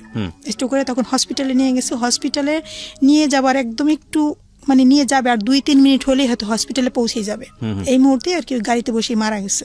আচ্ছা, ওই মহিলার হাজবেন্ড মারা যাওয়ার পরে তখন ওই মহিলাটা এখন বাচ্চা পেটে, এখন সে জীবিত থাকতেই মানে নাই, এখন তো আর কোনো মানার প্রশ্নই ওঠে না, এখন কি করবে। তখন ও একা একা বিবাহ করছে, আবার এই স্বামী মারা গেল এদিকে। তখন ওই যে ওর বাবার বাড়ির দিকে কেউকে মানে মহিলা জানাবে না যে তার এরকম হয়েছে, এক একজন এক এক কথা বলবে, এই বাচ্চা কোথা, স্বামী দেখলাম না, তার বাচ্চা আসলো থেকে, মানে এরকম কিছু বলবে। এই জন্য ওই গার্মেন্টসে ঢাকায় যে থাকতো, এখন সে সরাসরি ওই মহিলাটা যে বৃদ্ধ মহিলাটা, সে তার বাড়িতে নিতে চাচ্ছে না। ওরা গরিব, খুব ছোট একটা ঘর। তখন উনি ভিক্ষা করতো আর এক একজনের কাছে বলতো যে আমার মেয়েকে একটু সাহায্য করবেন, আমার মেয়ের বাচ্চা পেটে আর 2 মাস আছে, বাচ্চা হবে, এখন মেয়েটাকে আমি কোথায় রাখবো, কার কাছে রাখবো। তখন আমার বোন বলল কি যে তাহলে আপনি একটা কাজ করেন। আমার কাছেও সংবাদটা আসছে, আসার পরে আমার হাজবেন্ডকে বলতেছি কি একটা মহিলা এরকম বাচ্চা পেটে, সে কিছু সাহায্য চাইতেছে, তার বাচ্চাটা ডেলিভারি হবে, হাজবেন্ড মারা গেছে 6 মাসের পেটে থাকতে। তখন এই মহিলাটা এখন কিছু সাহায্যের জন্য বলতেছে আপা, তা আমি কি করব। তা বলতেছি কি তুমি আপাকে বলো যে একটা টাইমে বাসায় এসে কিছু চাল বা টাকা টুকা যা থাকে একটু কিছু যা পারো তুমি দিয়ে দাও, মানে কেউ যদি সাহায্য চায় কিছু না কিছু দিতে হয়, তা তুমি যা পারো দাও কিছু। তারপরে আমি ওটা দিলাম। দেওয়ার পরে আমার বোনের সাথে আমি বলি কি যে আচ্ছা ওই মহিলাটা বলছে যে বাচ্চাটা কাউকে দিয়ে দেবে ডেলিভারি পরে। আমি আমার বোনের সাথে শেয়ার করতেছি, বড় বোনের সাথে, যে আপা এই বাচ্চাটা যে দিয়ে দেবে, আচ্ছা এই বাচ্চাটা আমরা রাখতে পারি না, আমার তো 2 ছেলের হিমোফিলিয়া, এই বাচ্চাটা যদি আমরা রাখি তাহলে ভালো হয় না। তা আমার হাজবেন্ডের কথা বলতেছে, আল্লাহ, ও যে রাগী মানুষ, ও কি জীবনও মানবে, তা সে কখনো মানবে না। তখন আমিও তাই ভাবতেছি, কিন্তু আমার এমন একটা অবস্থা যে আমার হাজবেন্ডকে আমি এত ভালোবাসি যে আমি কোনো কিছু তার কাছে লুকাতে পারি না, আমি সব কিছু শেয়ার করি, তাকে সব বলে ফেলি। হয়তো চিন্তা করি যে এটা বলবো না, ওটা বলবো না, কিন্তু একটা টাইমে সে আমার সামনে আসলে তাকে আমি বন্ধুর মতো মনে করি, সব কিছু বলে ফেলি তাকে। তাহলে সে বাসায় আসার পরে তা আমি না তাকে বলতেছি, খাবার খাচ্ছে, তখন বলতেছি জানো ওই মহিলাটার বাচ্চাটা না দিয়ে দেবে কাউকে, আচ্ছা আমরা কি ওই বাচ্চাটা রাখতে পারি না, আমরা যদি বাচ্চাটা আনি আমাদের মতো করে রাখি তাহলে ভালো হয় না। তাই বলে কি, এখন আমার দিক তাকাচ্ছে, বলে কি যে তোমার এমনিতেই 2 ছেলের এই সমস্যা, তুমি নিজেই এমনি সিজারে তোমার হয়েছে, তারপরে তুমি কি ওই পারবো এই বাচ্চা পালতে, কখনো। আমি কি দেখো আমি পারবো, আল্লাহর কাছে সাহায্য চাইবো, কারণ ও তো একটা এতিম বাচ্চা, আমাদের নবীজিও তো 6 মাসের পেটে রেখে নবীজির বাবা মারা গেছে, তাহলে ও তো এতিম ছিল, তা আমরা সেই করে আমরা ওই বাচ্চাটাকে একটু লালন পালন করি, ও তো একটা এতিম, ওর বাবা জন্মের পরে ওর বাবাকে দেখবে না, তা আমরা এই বাচ্চাটা নিয়ে আসি। বলে কি আচ্ছা ঠিক আছে, যদি তুমি পারো তো আমার কোনো আপত্তি নেই, যদি তুমি পারো তো আমার কোনো আপত্তি নেই। মানে উনি পারমিশন দিয়েছেন। এটা কত সালের গল্প? এটা হচ্ছে 12 সালের, 2012 সালের গল্প। তখন আপনার ঘরে আপনার 2টো বাচ্চা, দুটোই হিমোফিলিয়া বিতে আক্রান্ত। বড় বাচ্চার নাম কি? শরীফুল ইসলাম সিয়াম। আর মেজোটার? সোয়াইবুল ইসলাম সওয়াল। আর তৃতীয় যেটা আপনি দত্তক নিয়ে নিলেন, ওর নাম কি? রাফিন ইসলাম। রাফিন ইসলাম। তার মানে ওনাকে আপনি দত্তক নিলেন একদম লিখিতভাবেই? হ্যাঁ। পরে ওই মহিলাটা আমার বোনের বাসায় নিয়ে আসছে থাকার জন্য, এখন তো স্থান দরকার, আমার বোনের বাসায় নিয়ে আসছে। বোন ওকে খাওয়াই দাওয়াই মানে যত্ন করতেছে যে ডেলিভারি হবে। তো একটা টাইমে ও নিয়ে আসছে, মানে লিখিত একটা স্টাম্প, ওটা নিয়ে আসা ওই মানে ওই মহিলাটার মা, উনি দুজনে, ওনার তো স্বামী নেই, মারা গেছে। পরে আসা ইসলামে লিখিত যে আমার পেটে ছেলে হোক বা মেয়ে হোক, যে বাচ্চাই হোক, আমি অমুককে এটা দান করে দেব। তো আপনার ঘরেই তারপরে এই বাচ্চাটা আছে। এটার অত বড় লেন্দি স্টোরিতে আমরা নাই বা গেলাম, আমরা যতটুকু জানি যে ও আপনার ঘরে এখন আছে। বাচ্চার নামটা কি? রাফিন ইসলাম। রাফিন ইসলাম। এই 3 জনই আজকে এখানে এসছে। এবং এখানে একটা কথা না বললেই নয়, যারা দর্শক আছেন এই ভিডিওতে, যারা দেখছেন ইউটিউবে, রাফিন এখন পর্যন্ত জানে না যে সে দত্তক, এবং এনাদেরকেই তিনি বাপ মা হিসেবে জানেন। তো ভিডিওর যে পার্টে আমরা তাকে প্রেজেন্ট করব, আমরা ওইভাবেই তাকে প্রেজেন্ট করব। সো প্লিজ এটা একটু আপনারা খেয়াল রাখবেন। শুধু সিচুয়েশন বোঝানোর জন্য আপনাদের সামনে পুরো পরিবারের পুরো বিষয়টা এখানে উপস্থাপন করা হচ্ছে, যাতে করে কোনো বিষয় গোপন না থাকে আপনাদের কাছে, এবং দিন শেষে আপনাদেরই একটা বলা যেতে পারে নিজের জায়গা থেকে একটা চিন্তা ভাবনার বিষয়ে আসা উচিত, সেটাও আমরা বলবো। আমরা সব বিষয়ই ওপেন করছি এবং আশা করছি আপনারা শেষ পর্যন্ত দেখবেন মানে মা কি জিনিস হয় এবং জীবনের ফাইটটা আসলে কি। অনেকেই অনেক ফ্রাস্ট্রেটেড হয়ে যান না জীবন গল্প শোনার পরে? আমাকে অনেকেই বলেন যে ভাই আজকে থেকে নিজের গল্পটা মানে নিজের দুঃখটা ভুলে গেলাম। এরকম অনেক কমেন্টস আছে, দেখবেন ইউটিউবে গেলে পাবেন এরকম কমেন্টস। তো আমি শুধু এটাই বলতে চাই, যারা জীবনে মনে করেন কিছুই করতে পারলাম না, কিছুই হলো না, কিছুই পেলাম না, তারা আজকে এই ভদ্র মহিলার জীবন গল্পটা একটু শেষ পর্যন্ত শোনেন, তারপরে আমার মনে হয় যে নিজের দুঃখগুলো ভুলে যাবেন। ওকে।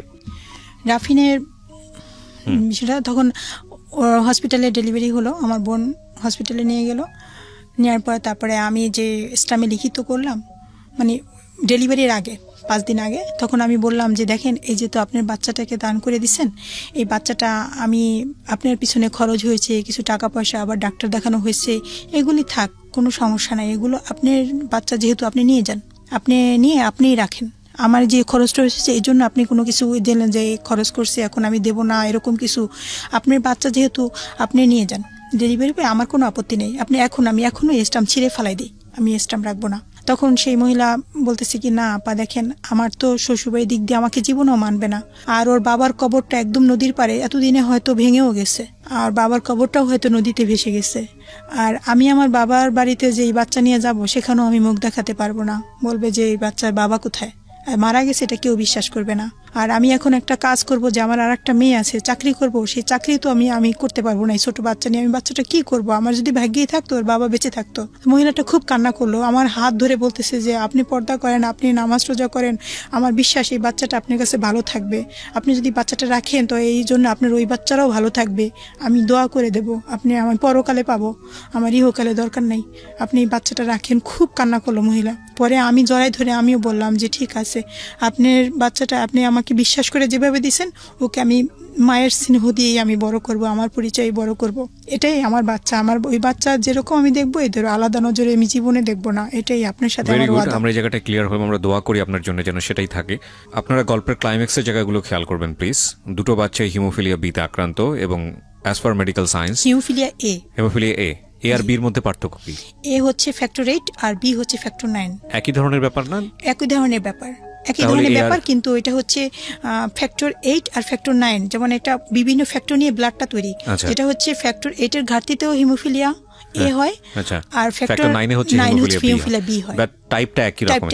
ওকে, সো হিমোফিলিয়া এতে আক্রান্ত, বেসিক্যালি আমি হিমোফিলিয়া বলি, এবং হিমোফিলিয়া মানে হচ্ছে নন কিউরেবল ডিজিজ। এটা আসলে আমার তেমন কোনো ধারণাও ছিল না। আহনাফের স্টোরিটা প্রচার করার পরে অনেকেই আমার সঙ্গে যোগাযোগ করেন, তারপরে আমি এটা নিয়ে একটু পড়াশোনা করে যতটুকু পেয়েছি আইডিয়া আমি ততটুকুই শেয়ার করছি আপনার সঙ্গে। It's non curable. বিদেশে এটার উপরে কমিউনিটি আছে, সোসাইটি আছে, যারা হিমোফিলিয়া বিতে আক্রান্ত, তারা একসাথে মুভ করে, অনেক বিষয় নিয়ে তারা একই সাথে একটা কমিউনিটিতে গ্রো করে। বাংলাদেশেও এরকম আছে, হয়তো এনারা জানেন না, আমাকে অনেকেই বেশ জানেন। ওকে, ভেরি গুড। সো ওগুলো হয়তো সামনে আসবে, তবে এটা নন কিউরেবল এবং সারাটা জীবন জুড়েই ফাইট করে যেতে হয়। অদ্ভুত এক ডিজিজ, মানে আল্লাহই ভালো জানেন, সবসময় তাওয়াক্কালতু আলাল্লাহ। তবে একটা কথা হলো যে আমরা যেন হাল না ছাড়ি, পুরো জীবনটাই তো আসলে রিস্কের, তাই না? তো ঠিক আছে, তো এই জায়গাটা থেকে উনি আসলে তৃতীয় বাচ্চা যিনি যাকে দত্তক নিলেন, রাফিন না কি যেন নাম, রাফিন ইসলামকে দত্তক নিলেন। ওনার জায়গা থেকেও মনে হয়েছে একটা বাচ্চা থাকা উচিত এবং ওনার হাজব্যান্ডও পারমিশন দিয়েছে। আগাই সামনের দিকে। তারপর আমার বাচ্চাটা যখন ছোট, তখন বাচ্চাটাকে যখন আমি নিয়ে আসলাম ডেলিভারি পরে আমার কাছে নিয়ে আসার পরে তখন আমি দোকান থেকে ওর আব্বু গিয়ে সাথে সাথে দুধ নিয়ে আসলো, ফিডার কিনে নিয়ে আসছে, আজান দিল, কানে যা যা করণীয় সেটা করলো, জামা টামা নিয়ে আসলো কিনে, খুব খুশি, সে খুব খুশি বাচ্চাটা। আমি এই গল্পটাতে যেখানে আছে সেখান থেকে আপনাকে আবার পিছনে নিয়ে যেতে চাই। আপনি যেখান থেকে এই গল্পটা শুরু করেছিলেন সেটা হচ্ছে আপনার মেজো বোন যিনি ডিভোর্স প্রাপ্ত হলেন এবং তার বাচ্চাটাও হিমোফিলিয়া বিতে আক্রান্ত, তাকে নিয়ে আপনার বাসায় উঠেছে, তখন আপনার এই 3টা ছেলে, রাইট? সো আমার মনে হয় যে আমরা একটু করে সামনের দিকে আগে ওই জায়গাটায় যাই। তারপরে আপনি ফাইটটা করেছেন, ইন দ্য মিন টাইম আপনার মেজো বোন একটা মামলাও করেছে, যৌতুকের মামলা। জি, তারপর একটা টাইমে আমার ওই ছোট বাচ্চাটা একদমই ছোট, ওর আব্বু ঢাকা আসছে, আমার বড় ছেলেটা মেজো ছেলেটা 2 ছেলেই দাঁতের গোড়া দিয়ে রক্ত পড়া শুরু হয়েছে একদিন বৃষ্টি রাতে। তখন কি আপনার মেজো বোন আপনার বাসায়? না, তখনও আসেনি? তখন আসছিল, কিন্তু অন্য বাসায় এখন। আচ্ছা, আমার সে মেজ বোনের বাসায় গেছে, মানে আমার কাছে কিছুদিন থাকার পরে আবার মেজ বোনের বাসায় গেছে, সেখান থেকে আবার বাবার বাড়িতে কয়েকদিন, মানে এক এক জায়গায় তখন, মানে পার্মানেন্ট কোনো থাকার জায়গা নেই, থাকার জায়গা করছে বিভিন্ন জায়গাতে। আচ্ছা, তখন সে এমন একটা পর্যায়ে যে আমার 2টা বাচ্চাই রাতে রক্তক্ষরণ শুরু হলো, দাঁতের গোড়া দিয়ে দুজনেরই এত রক্ত পড়তেছে যে ঘরে আমার ইনজেকশন নেই, বাহিরে বৃষ্টি হচ্ছে। ও মাই গড। আমি ছোট বাচ্চাটা তখন অনেক 1.5 মাস 1 মাস 17 দিনও অনেক অসুস্থ, আমার 2 বাচ্চা, আমি কি করব একা, একদম বাসার ভিতরে আমি একা, 2 বাচ্চার রক্তক্ষরণ হচ্ছে, এমন রক্তক্ষরণ হচ্ছে। তখন আমি 2 বাচ্চা 2 পাশে নিলাম, নিয়ে মাঝখানে কোরআন শরীফ পড়তে থাকলাম। আর ডান হাত দিয়ে একসময় আমি বড় ছেলেটার হাতে দেখি যে ও বেঁচে আছে কিনা, আর একবার আমি মেজো ছেলেটার হাত দিয়ে দেখি ও বেঁচে আছে কিনা। তখন আমি এটাও চিন্তা করতেছি যে ওরা মারা গেলে আমি তো বাবার বাড়িতে থাকি, ওকে কোথায় নিয়ে যাব, কি করব, আমার শ্বশুর বাড়িতে নিয়ে যাব না বাবার বাড়িতে, কোথায় মাটি দেব, এটা একটা মায়ের জন্য যে কত কষ্টকর চিন্তা। অনেক রক্তক্ষরণ, শরীর কেমন ঠান্ডা হয়ে আসতেছে, অনেক রক্তক্ষরণ হচ্ছে। আমি ফোন দিয়ে কান্নাকাটি করতেছি আমি বড় ভাসুরের কাছে যে আমার ছেলে এরকম অসুস্থ, 2 জনেরই রক্তক্ষরণ হচ্ছে। তখন সে আমার দেবরের কাছে, আমার ভাসুরে বলল, আমার দেবরে ওই মুহূর্তে ফোন দিছে আমার কাছে, আমি তখন কোরআন তেলাওয়াত করতেছি, 2 জনের রক্ত পড়তেছে। তখন আমার ছোট দেবরটা ফোন দিছে, ভাবি কি হয়েছে? আমি বলি আমাদের 2 ছেলেরই আমার রক্তক্ষরণ হচ্ছে, অনেক রক্তক্ষরণ হচ্ছে, না জানি সকাল পর্যন্ত ওকে আর আমার কোলে পাবো কিনা, তো এখন কি করতে হবে আমাকে জিজ্ঞেস করতেছে। আমি বলি কি ওদের ইঞ্জেকশন দিতে হবে, ফ্যাক্টরিটা ইঞ্জেকশন, যে এক একটা ইঞ্জেকশনের দাম 4800 টাকা, আমার 2 ছেলের এই সমস্যা, আমার ইঞ্জেকশন লাগবে। তখন বলতেছে যে ইঞ্জেকশন দিয়ে কি হবে? আমি বলি ইঞ্জেকশন দিলে তোর কিছু সময়ের জন্য রক্তটা চেক দেবে।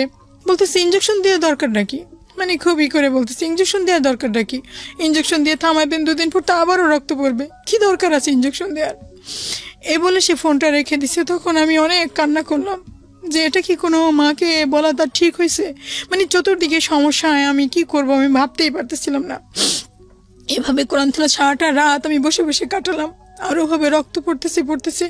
একটা টাইমে দেখি আমার মেজো ছেলেটা রক্তটা থেমে গেছে, রক্তটা পড়তেছে না, ওইখানে বড় একটা মাচার মতো হয়ে আছে, একেবারে ভিতরে, মানে একটা বড় একটা মাচার মতো হয়ে আছে, ডলার মতো হয়ে আছে, রক্তটা পড়তেছে না, আর বড়টা দিয়ে রক্তও পড়তেছে, একটু একটু পড়তেছে। তবে একটা টাইমে সকালের দিকে একটু একটু করে এই পরে আবার থামে, একটু পরে আবার থামে, এরকম করতে করতে পরবর্তীতে ইঞ্জেকশন আনা হলো। মেজো বাচ্চাটার রক্তটা ওভাবেই অনেক দিন রয়ে গেলো, একজনকে ইঞ্জেকশন ম্যানেজ করে দিলাম, আর একটাকে দিতে পারলাম না, পরে অনেক দিন এই অবস্থা গেল। কারণ আমার যে বোনের হাজব্যান্ড যে ডিভোর্স দিয়ে দিছে, তখন ওই বোনের হাজব্যান্ড কি করলো, প্রথম কার কাছে গিয়ে আসলো, আমাদের বাসায় আসলো, এবং আমরা সেখানে সাক্ষী আছি। সে কি করলো, আমার বড় বোন, মেজো বোন, সেজো বোন, আমি 3 জনের নামে ডাকাতি মামলা দিল, আমার বোনেদের নামে, আমার নামে ডাকাতি মামলা দিল, যে আমার বাসায় সব মাল সামানা লুটফাট করে সবকিছু নিয়ে গেছে, মামলা দিল, এবং আমার হাজবেন্ডের নামেও মামলা দিল। মানে আপনারা যারা সাক্ষী ছিলেন মামলায় তাদেরকে, এই যে মানে আমরা যাতে কিছু না করতে পারি এবং আমরা যেন দৌড়ে পড়ে থাকি, এভাবে মামলা দিল। মামলা দেওয়ার পরে তখন ওই এলাকার চেয়ারম্যান, আমাদের চেয়ারম্যান গিয়ে ওই এলাকার চেয়ারম্যানদের বললো, ই করলো, একটা টাইমে আমাদের মামলাটা আমার নামে বা মামলাটা ছিল, ওই মামলাটা তুলে নিল, আমার হাজবেন্ডের নামে মামলাটা তুলে ফেলার পরে আবার আমার কি করলো, আমার সেজো বোনটা গিয়ে, আমরা মানে এটা এখন আমার কাছে নেই, আমার ছেলেরা ছোট একদম, 2 ছেলে অসুস্থ, তখন আমার ওই সেজো বোনটাকে আমার কাছ থেকে নিয়ে আমার মেজো বোনের বাসায় নিয়ে গেল, ওই যে ডিভোর্স দিল যে বোনটাকে, সেই বাসায় নিয়ে গেছে। তখন ওরা ওখানে যুক্ত করে ও বলতেছে না, যৌতুক মামলা না, আমার নারী নির্যাতন মামলা দেব। তখন শিশু ও নারী নির্যাতন মামলা দিয়ে দিল। আপনাদের না, ওই আমার বোনের হাজবেন্ডের নামে। আচ্ছা।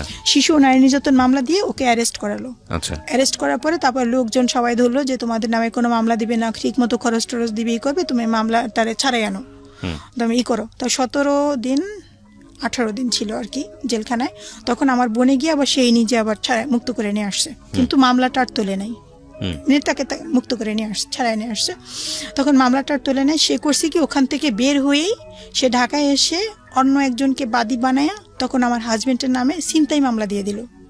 ছিনতাই মামলা দিয়ে আমার হাজবেন্ডের নামে দিল, আর 2 জন বেনামি 2 জন দিয়ে তাকে 1 নম্বর আসামি বানিয়ে তার নামে ছিনতাই মামলা দিয়ে দিল। মামলা দিয়ে রমজান মাস প্রথম রোজা, তখন রাত্র 2:30 বাজে, ওই সময় আমার দরজা নক করতেছে, কে? বলতেছে আমরা থানা থেকে আসছি, আপনার নামে মামলা আছে, আপনি দরজাটা খোলেন।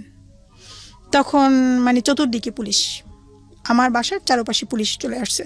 তখন আমার পিছনের আমি দরজাটা খুলছি, পিছনে দেখি দরজা বাইরে দিয়ে লাগানো, জানালা খুলছি দেখি বাইরে পুলিশ দাঁড়ানো চতুর্পাশে, মানে দরজাগুলি লাগাই দিচ্ছে। বলছে যে কোনো চালাকি করার চেষ্টা করবেন না, দরজা খুলেন।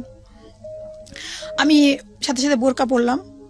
বোরকা পরে তখন আমি আমার হাজব্যান্ডকে বলছি যে তুমি সেহরি খাও, প্রথম রোজা সেহরি খাবে, তুমি সেহরি খাও। তখন সে অবাক হয়ে গেছে, মানে সে হাত পাতার কাঁপতেছে যে আমাকে, আমার নামে মামলা, কে দিয়েছে মামলা, কি করলো, মানে এইভাবে মানে সে হতবাক হয়ে গেছে, কে দিতে পারে মামলা, কেন দিল, মানে এইসব চিন্তা করে।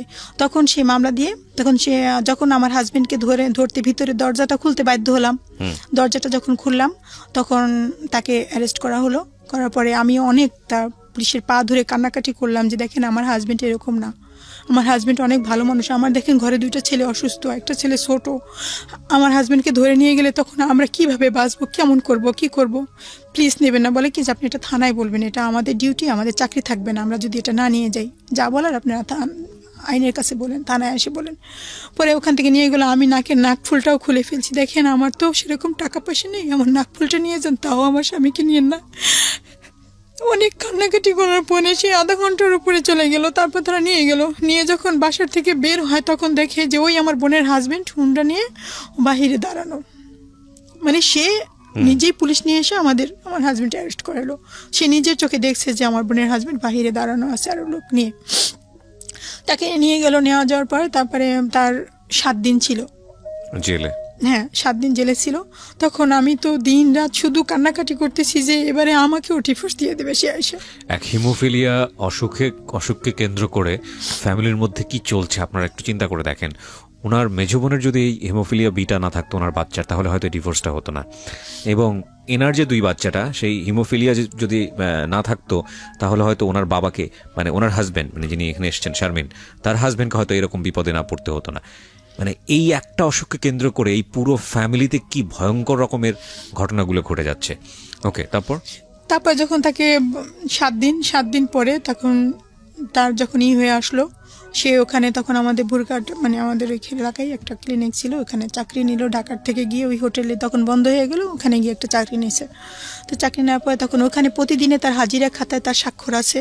তা হাজিরা খাতা সেই বইয়ের পৃষ্ঠাগুলি ফটোকপি করে তারপরে সব করে ঢাকার মামলা, সে ওই সময় ঢাকায় সে কি করে এয়ারপোর্ট ছিল ওই টাইমে, তো সে এখানে চাকরিগুলো এভাবে বিভিন্ন দেখে তাকে জামিন করানো হলো। 7 দিন পরে নিয়ে গেলাম, আমি তো ভয়ে অস্থির যে আজকে আমাকে মেরেই ফেলবে, না জানি কি হয়।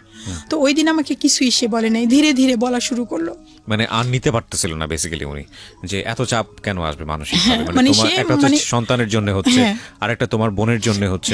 এটা হচ্ছে আমার শ্বশুরবাড়ির দিক থেকে একদম, মানে যতটুকু আমার প্রতি ছিল, আর এখন এই মামলার পরে তাদের মান সম্মানে হানি হয়েছে। এখন আমার শ্বশুর বাড়ির দিক থেকে মানে ভাসুর দেব তারা মানে সবাই আমার প্রতি একটা হয়ে গেল অনীহা, মানে আমার প্রতি যে তার কারণে আমাদের বাড়ির ইজ্জত নষ্ট হলো।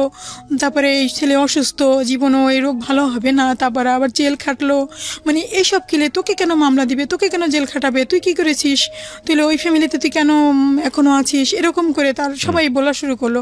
একটা টাইমে সে আমার প্রতি মানে একটা টর্চারিং অত্যাচার শুরু হয়ে গেল।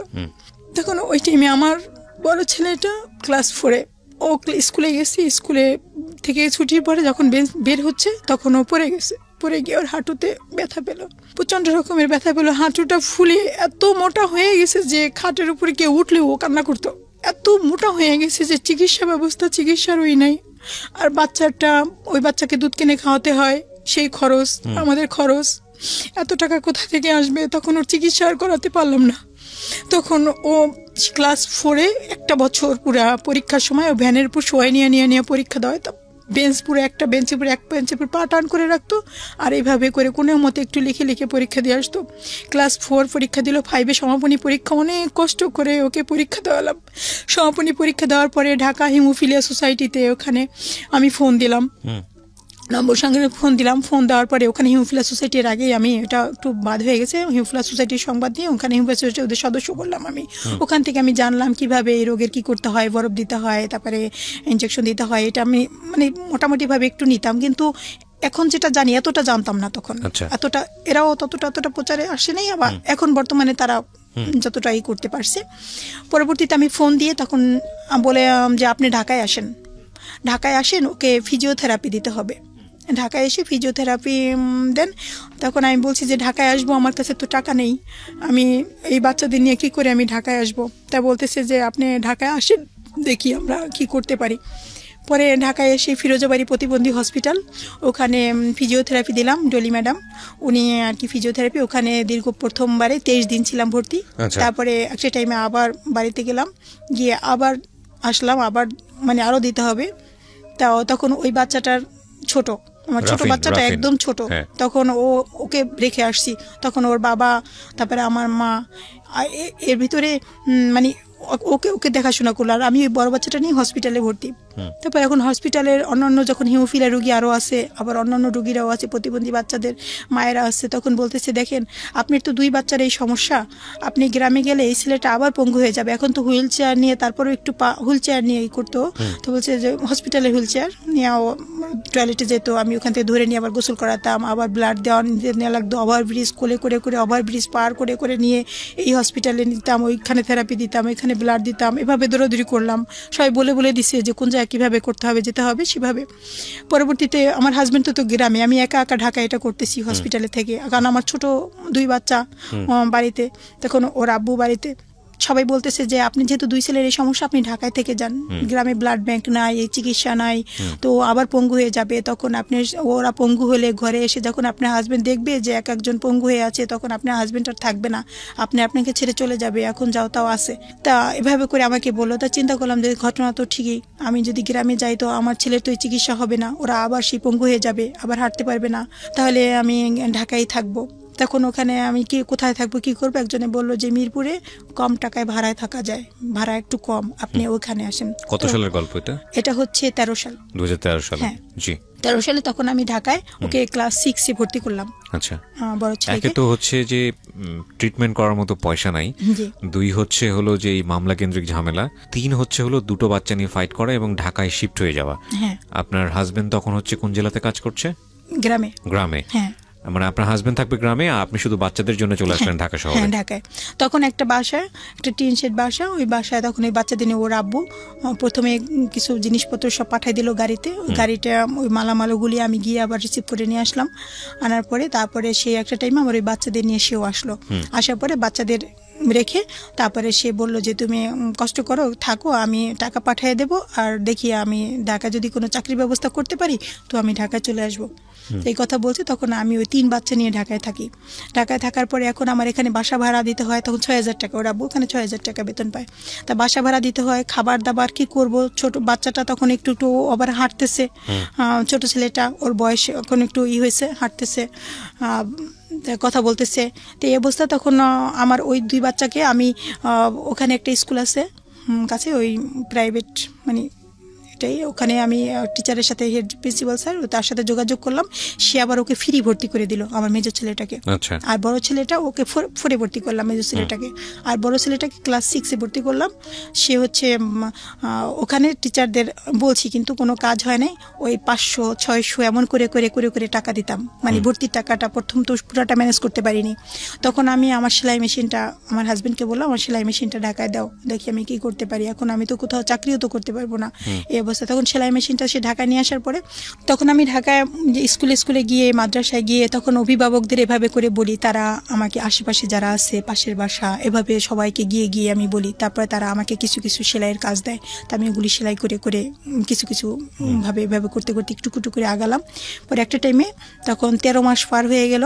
13 মাস পার হওয়ার পরে আমার হাজবেন্ড ঢাকায় চলে আসলো, শিফট করলো ঢাকাতে। হ্যাঁ, ঢাকায় তখন বনানী ক্লিনিকে সে চাকরি নিল। সেখানে তাকে 10,000 টাকা বেতনে তখন ওখানে চাকরি নিল বনানী ক্লিনিকে। তখন তার যাওয়া আসা ভাড়া 1500 টাকা চলে যেত মাসে, আর 8,500 টাকা তখন ছিল। তখন সে ঢাকায় থাকে আমাদের কাছে। থাকার পরে সে এভাবে করে ওর ক্লাস 8-এ যখন পড়ে আমার ছেলে, তো 8-এ পড়ার পরে ওভাবে করে আমরা চলতে থাকি। মনে এর ভিতরে মানে যে টাকা সে পায় বা আমি পাই, তাই দিয়ে আমাদের যে ছেলের যে চিকিৎসা বা খাওয়া দাওয়া, সে যে কি অবর্ণনীয় সেটা আমি এখানে বলতে পারবো না, মানে এত কষ্ট করে আমরা চলছি। তারপরও চিন্তা করলাম যে না, তারপরে তো সবাই এক জায়গায় আসি বা যতটুকুই চিকিৎসা পাচ্ছি। তো এভাবে করে চলতে থাকার একটা টাইমে আমার হাজব্যান্ড সে ওই যখনই মনে পড়তো, দেখতো অসুস্থ করতো আর ওই কথা বলতো যে আমাকে ঠকাইছো, আমাকে তোমরা বলো নাই কেন, এই সেই আমি মামলা খাইছি, জেল খাটছি এই ফ্যামিলির জন্য, এটা একটা গজবের ফ্যামিলি, তোমার এই গজব। বাচ্চারা তো অনেকে বুঝে গেছে যে তাদের শরীরে এই সমস্যাটা এবং তাদের এই রোগটা কখনোই ভালো হবে না। আমার ঘরে কোনো আয়না নাই, এখন আছে ছোট একটা আয়না আছে, আয়না রাখতাম না, কারণ যখন দাঁত পরে দাঁত জ্বালাতো ওই সময়টা যখন অনেক রক্ত পড়তো, এত রক্ত পড়তো যে রাতের বেলা একটু একটু দাঁত নড়তো, রক্ত পরে পরে বালিশ ভিজে যেত, সব বুকটুক সব ভিজে যেত, মানে রক্ত দেখলে ওরাই ভয় পাবে। কোনো আয়না রাখতাম না, তখন এক ভাই আর এক ভাই রক্ত দেখতো, তখন ওরা ভয় পেয়ে যেত, কান্নাকাটি করতো, ওরা ভাবতো যে আমরা আর বাঁচবো না, আমরা হয়তো এই শেষ, মারা যাব। তো ওদেরকে ভালো করে যে বোঝানোটা, বাবা এই রোগটা হচ্ছে, এটা তোমাদের কিভাবে ফাইট করতে হবে, মনের দিক থেকে সাহস রাখতে হবে, এই জিনিসটা কি করতেন না? সে কখনোই করতেন না এটা কখনোই করতেন, কিন্তু ওদের প্রতি তার আন্তরিকতা আছে, কিন্তু এটা কখনো করতেন না। তোমরা ধৈর্য ধরো বা এই রোগটা তোমাদেরই হবে, এটার বিনিময়ে তোমরা আল্লাহর কাছে পুরস্কার পাবা, এরকম সে কখনোই সান্ত্বনা বোঝাতেন। আমি বলতাম, আমি সবসময় বলতাম ওদের, কিন্তু একটা টাইমে মানে সে আমার প্রতি এতটা ক্ষুব্ধ হয়ে গেল যে কেন এইটা, যখন মানে টাকা পয়সা হাতে না থাকলে যেটা আর কি হয়, এটা তখনই মানে যখনই টাকা অসুস্থ থাকতো, হাতে টাকা নাই, তখন মানে উল্টাপাল্টা আমাকে যা বলার তাই বলতো। কিন্তু আমি জানতাম যে এটা যেহেতু আমি এর বাহক, আমার কারণে এই সমস্যা, তখন আমি এটা সহ্য করে যেতাম, আমি তা প্রতি উত্তর করার মতো কোনো সে ছিল না আমার। তখন সে তার খালাতো ভাই আর ওখানে কিছু লোক আছে, ওরা একটা ক্লিনিক দেবে গ্রামের বাড়িতে, তা বলতেছি কি যে আমি একটা ক্লিনিক দেবো, তুই অন্য মানুষের ক্লিনিকে কেন চাকরি করবি, তা গ্রামে এখানে আমার ক্লিনিকে এখানে ইনে, তা ধীরে ধীরে পরে ওদের নিয়ে আসিস, তা ওখানে খরচ যা 8,500 টাকা, তা আমি তোকে 10,000 টাকাই দেবো, তুই 10,000 টাকা পুরাই থাকবে, তো এই টাকাটা ওরা পাইলে ওদের জন্য উপকার হবে। তা সে করলো কি, সে আবার চলে গেল গ্রামে গিয়ে ওখানে ওই চাকরি নিল, আর আমায় বললো যে তুমি থাকো ঢাকায়। আর হচ্ছে এরপর থেকে আমি ঢাকায় থাকা, কিন্তু তার এর মাঝে যে এই যে বনানী ক্লিনিকে চাকরি নেওয়ার আগে বেশ কিছুদিন তার চাকরি ছিল না, আবার ঢাকায় হোটেলের যে কাজ করতো, হোটেলের কাজ করার পরও তার বেশ কিছুদিন চাকরি ছিল না। এভাবে করে আমি কি বলবো, আমি বাড়ির দরজার কাছে আমি ঢেঁড়স গাছ লাগাতাম, শাক টাক এগুলি লাগাতাম, ওগুলি বাড়ির পাশে এক ভাই আছে, সে বাজারে মাছ বিক্রি করতো, ওগুলি সবগুলি টোকায় নিয়ে তার কাছে দিতাম, ভাই এটা বিক্রি করে দেন, এটা বিক্রি করে টাকা নিয়ে আসতো, তাই দিয়ে আমি চাল কিনতাম, ডিম কিনতাম, দুধ কিনতাম, মানে এভাবে করে যে আমি যে খুঁটিনাটি কীভাবে যে সংসারে এভাবে আগলে রেখেছি, সেটা আমার আল্লাহই ভালো জানে যে আমি কত কষ্ট করে, সেই দিনগুলির কথা মনে পড়লে যে আমি অনেক কষ্ট করে শুরু থেকে আমি অনেক কষ্ট করেছি। করতেন ঢাকাতে আসাতে করতেন না? ঢাকা আসার আগে করতাম, তারপরে আমি ঢাকায় এসে ওই সেলাই কাজ করতাম। আমার হাজবেন্ড যখন চলে যায় গ্রামে, তখন এই বিভিন্ন সময় যখন হসপিটালে ব্লাড ব্যাংকে যেতে হতো, এই ইনজেকশন লাগবে, ইনজেকশনের জন্য যেতে হতো, এভাবে করে মানে সেলাই করে কোনো বাসা থেকে আমার বাসায় 4তলা 5তলা সিঁড়ি বেয়ে গিয়ে তাদের থেকে অর্ডার নিয়ে আসে আর সেলাই করে আবার গিয়ে পৌঁছে দিতে হবে। এটা আমি প্রতিদিনই করি বলতে গেলে, প্রতিদিনই, কারণ বেশিরভাগই তারা আসে না, অনেকেই আসে না বাসায়, মানে বাসায় গিয়ে আপনি অর্ডার নিয়ে আসেন, কাজ করে বাসায় আবার পৌঁছে দিয়ে আসি আমি, এরা আসে না। তাই এইভাবে করে মানে চলতে থাকে। কিন্তু একটা টাইমে দেখেন, একটা মায়ের জন্য ওই কথাটা কতটা নির্মম। বাচ্চারা যখন বলে যে এখনই যে আমার হাজবেন্ডের আজকে এই 9 মাসে যাবো চাকরি নেই, সে কাজ করতেছে না, কারণ ক্লিনিকটা ছিল নতুন, ওখানে শুরু করাতে ওখানে একদম গ্রামের ভিতর ক্লিনিকটা দিচ্ছে, ক্লিনিকে তেমন রুগী টুগি হয় না, তখন ওইটা বন্ধ। এখান থেকে আপনি গ্রামে চলে গেলেন কেন? না, বলতেছি আমার হাজবেন্ড যে গ্রামে, সে চাকরিটা কেন নাই তার বর্তমানে, যে ওই নতুন ক্লিনিক, সেখানে তার ওটা কাজ হচ্ছে না, এই জন্য ওইটা বন্ধ রেখে তার আবার একটু পরপারের দিকে আবার একটা ক্লিনিক করতেছে, যার কারণে যে মাঝের যে গ্যাপটা, ওই গ্যাপটা সে পুরোটাই বেকার, সে কিছুই করতেছে না। এই যে এই টাইমে এখন আমার তার কাছ থেকে আমার কোনো টাকা আসতেছে না, আর এই টাইমে আমি কি করে, আমি 8,000 টাকা বাসা ভাড়া, তারপরে আমার 3টা বাচ্চা, প্লাস আমি খাবার দাবার খরচ, পড়াশোনা, তারপরে চিকিৎসা, আমি কি করে করি, মানে আমার এমন অবস্থা। এই আপার কাছ থেকে 5,000, এই আপাতে 2,000, এমন করে তার আবার সেলাই করে শোধ করা, এর সেলাই করে শোধ করা, মানে এই যে একটা কঠিন পরিশ্রম। পরে আমার এই রমজানের আগে কয়েকজন মিলে তারা বললো কি, আপনি পা মেশিন দিয়ে কাজ করেন, শুধুই পিঠ ব্যথা, কোমর ব্যথা, এই ঔষধ খান, বাসায় এসে দেখি আসলে খুব খারাপই লাগে, আমরা কিছু টাকা দিয়ে আপনি একটা প্লেন মেশিন কিনেন, ওই যে কারেন্টের মেশিন যেটা। তা ওরা আবার সবাই মিলে আমাকে একটা কারেন্টের মেশিন কিনে দিল। তো ওইটা তাও ধার করা টাকা, এখনও 13,650 টাকা পাওয়া পাওনা আছে, মানে এই টাকার শোধ করিনি আমি, বাকি টাকাটা একটু একটু করে সেলাই করে করে আমি শোধ করেছি, এখন ওই টাকাটা আবার পাবে ওরা। তারপরে আমার এইভাবে করে করে চলতে থাকে। আমি সবসময় টেনশনে থাকি, আমার বাসা ভাড়া আমি কীভাবে দেবো, আমি বাসা ভাড়াটা আমি কীভাবে দেবো, মাস আসলে যেমন আজকে মাস 3 তারিখ, আমি কি করে বাসা ভাড়াটা ম্যানেজ করব। তো এভাবে করে বাচ্চারা আসে সন্ধ্যার পরে বলে আম্মু খাবার কিছু আছে, ভাই আমি কি বলবো, আমি তখন বলি বাবা আমার ঘরে তখন কিছু খাবার নাই, আমার বাচ্চারা মানে হিমোফিলিয়া, জানি না ওদের আল্লাহ কতদিন বাঁচিয়ে রেখে, আমি মা হয়ে যখন বলি যে আমার ঘরে কোনো খাবার নাই, আমার এত কষ্ট লাগে, অনেক খারাপ লাগে যে আমি বাচ্চাদের ঠিক মতো খাবার দিতে পারি না। আমার এখানে কাগজপত্র এর ভিতরে আছে, আপনি দেখবেন আমি ওখানে কাউন্সিলের বাসায় দিনের পর দিন গিয়ে গেটের কাছে দাঁড়াই থাকি, ভাইয়া আমার বাচ্চার বেতনের মওকুফ করার জন্য একটু সুপারিশ করেন, প্রিন্সিপাল স্যার ভর্তি করতে পারতেছে না, ভর্তি নিচ্ছে না, আমার ছেলের বেতন মওকুফের জন্য একটু সুপারিশ করেন। আমি কাউন্সিলরের বাসায়, এর বাসায়, ওর বাসায়, কত মানুষ তাদের কাছে গিয়ে গিয়ে বলে আমার বাচ্চাকে একটু পড়ে যদি একটু ফ্রি পড়তো, একটু ফ্রি পড়ার সুযোগ পেত, আমার অনেক উপকার হতো। এভাবে আমার এখানে সেই সমস্ত ডকুমেন্ট অনেক আছে। অনলি ফর টুডে মানে একদিনের অনুমতি দিত স্যার, একদিনের অনুমতি দিত। বাচ্চারা কি করতো, পরীক্ষা শুরু হওয়ার 2 ঘন্টা আগে চলে যেত, গিয়ে বলতো আম্মু স্যারকে যদি না পাই তাহলে পরীক্ষা দিতে পারবো না, স্যারে পায় না, বাসায় চলে যায়, স্যার আমাকে আর একদিনের অনুমতি দেন, আম্মু আবার টাকা ম্যানেজ করে আবার টাকা দিয়ে দেবে স্কুলে। আমার কাছে এই এতখানি গাদি করা যে অনলি ফর টুডে এরকম অনুমতির অভাব নেই। এই অনলি ফর টুডেটা কি আমি বুঝি মানে আজকের জন্যই শুধু, আচ্ছা মানে আজকের জন্যই অনুমতি দিলাম, কালকে আবার অনুমতি ছাড়া পরীক্ষা দেওয়া যাবে না, বা টাকা না দিলে পরীক্ষা দিতে দেবো না। মানে ক্লাস পরীক্ষা যে প্রথম সাময়িক পরীক্ষা, টিউটোরিয়াল পরীক্ষা, এই পরীক্ষাটাও মানে স্কুলে তো বকেয়া দিতে পারে না, হ্যাঁ ফি দিতে পারতাম না, এটার জন্য মানে আমার অনেক খারাপ লাগতো। ওকে এসএসসি দিয়েছে? হ্যাঁ সেটা আরো মর্মান্তিক ঘটনা। এই 19 সালের পরীক্ষার্থী আমার ছেলে, বড় ছেলে, ও পরীক্ষা দিচ্ছে, পরীক্ষা ভালোভাবেই দিচ্ছিল, ক্লাসে খুব ভালো ছিল। আমার মেজো ছেলেটাও, আমি সব কাগজপত্র আছে ক্লাসে, গত এইটা ছিল 3, এখন ক্লাসে 5 রোল, সায়েন্স নিয়ে পড়তেছিল। আমার ছেলে পরীক্ষা দিচ্ছে আইসিটি পরীক্ষা, 25 নম্বরের পরীক্ষা, যেটা 25 মিনিটের পরীক্ষা। আইসিটি পরীক্ষার দিন সকালবেলা ওকে আমি তুলতেছি, বলতেছি কি আব্বু পরীক্ষা দিতে যাবা, সেই ছেলের কোনো সারা শব্দ নেই, তার মাথার বাম সাইডটা, পিঠ, মেরুদণ্ড থেকে শুরু করে সমস্ত শরীরে ব্যথা, সে উঠতে পারতেছে না, সে বিছানা থেকে উঠবে, সে উঠতে পারতেছে না। ওরা আব্বুকে নামে, আমি যে কি করবো, ছেলেটাকে তুলতে পারতেছি না, 10টা বেজে আসছে, অনেক কষ্ট করে কিছুই খাওয়াতে পারিনি। আমার তো বড় ছেলে, 17 বছরের ছেলে, আমার গায়ের উপর ভর করে আস্তে আস্তে, রাস্তাটা কিছু পথ ছিল কাটা, ড্রেন বসাচ্ছে, কাটা রাস্তা, কাটা, ওখানে কোনো রিক্সাও চলে না, সেই পথটা হেঁটে হেঁটে গিয়ে সামনে রিক্সা পেতে বিলম্ব হলো। সেই পরীক্ষার হলে যখন পৌঁছাই তখন 27:02 পরে গিয়ে আমি পরীক্ষার কেন্দ্রে পৌঁছাই। 10:27 যখন ওই পরীক্ষা কেন্দ্রে যাই, মিরপুর এক বেঙ্গলি স্কুল, সবাই চেনে,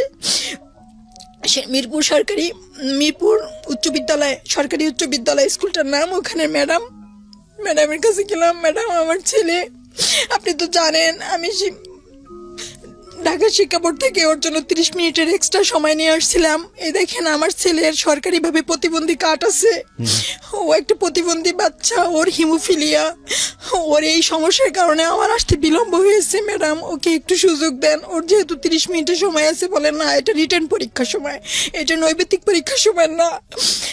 তখন আমার ছেলেটাকে পরীক্ষা দিতে দিল না, বলে এটা পাবলিক পরীক্ষা, এই পরীক্ষা নিয়ে যাবে না। আমার ছেলে এমনিতেই অসুস্থ, ওকে তো বেশি ব্রেনে চাপ দেওয়া যাবে না, তাহলে ব্রেনের মাথার ভিতর রক্তক্ষরণ হতে পারে।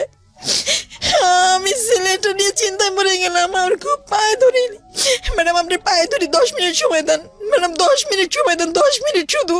বলেন না 1 মিনিট সময় দেওয়া যাবে না, এটা পাবলিক পরীক্ষা। দারোয়ান ডাক দিল, বলে এদেরকে বের করে নিয়ে যাও, আমার কাজে ডিস্টার্ব করতেছে, ওদের ওখান থেকে বের করে দিল। অসুস্থ হয়ে পড়ছে, আমি তাকে আর তুলতে পারতেছি না। আমি কোনো মধ্যে একটা সিএনজি ডাক দিয়ে আমি সিএনজিতে তুললাম, ওখান থেকে ওকে মেডিকেলে নিয়ে গেলাম।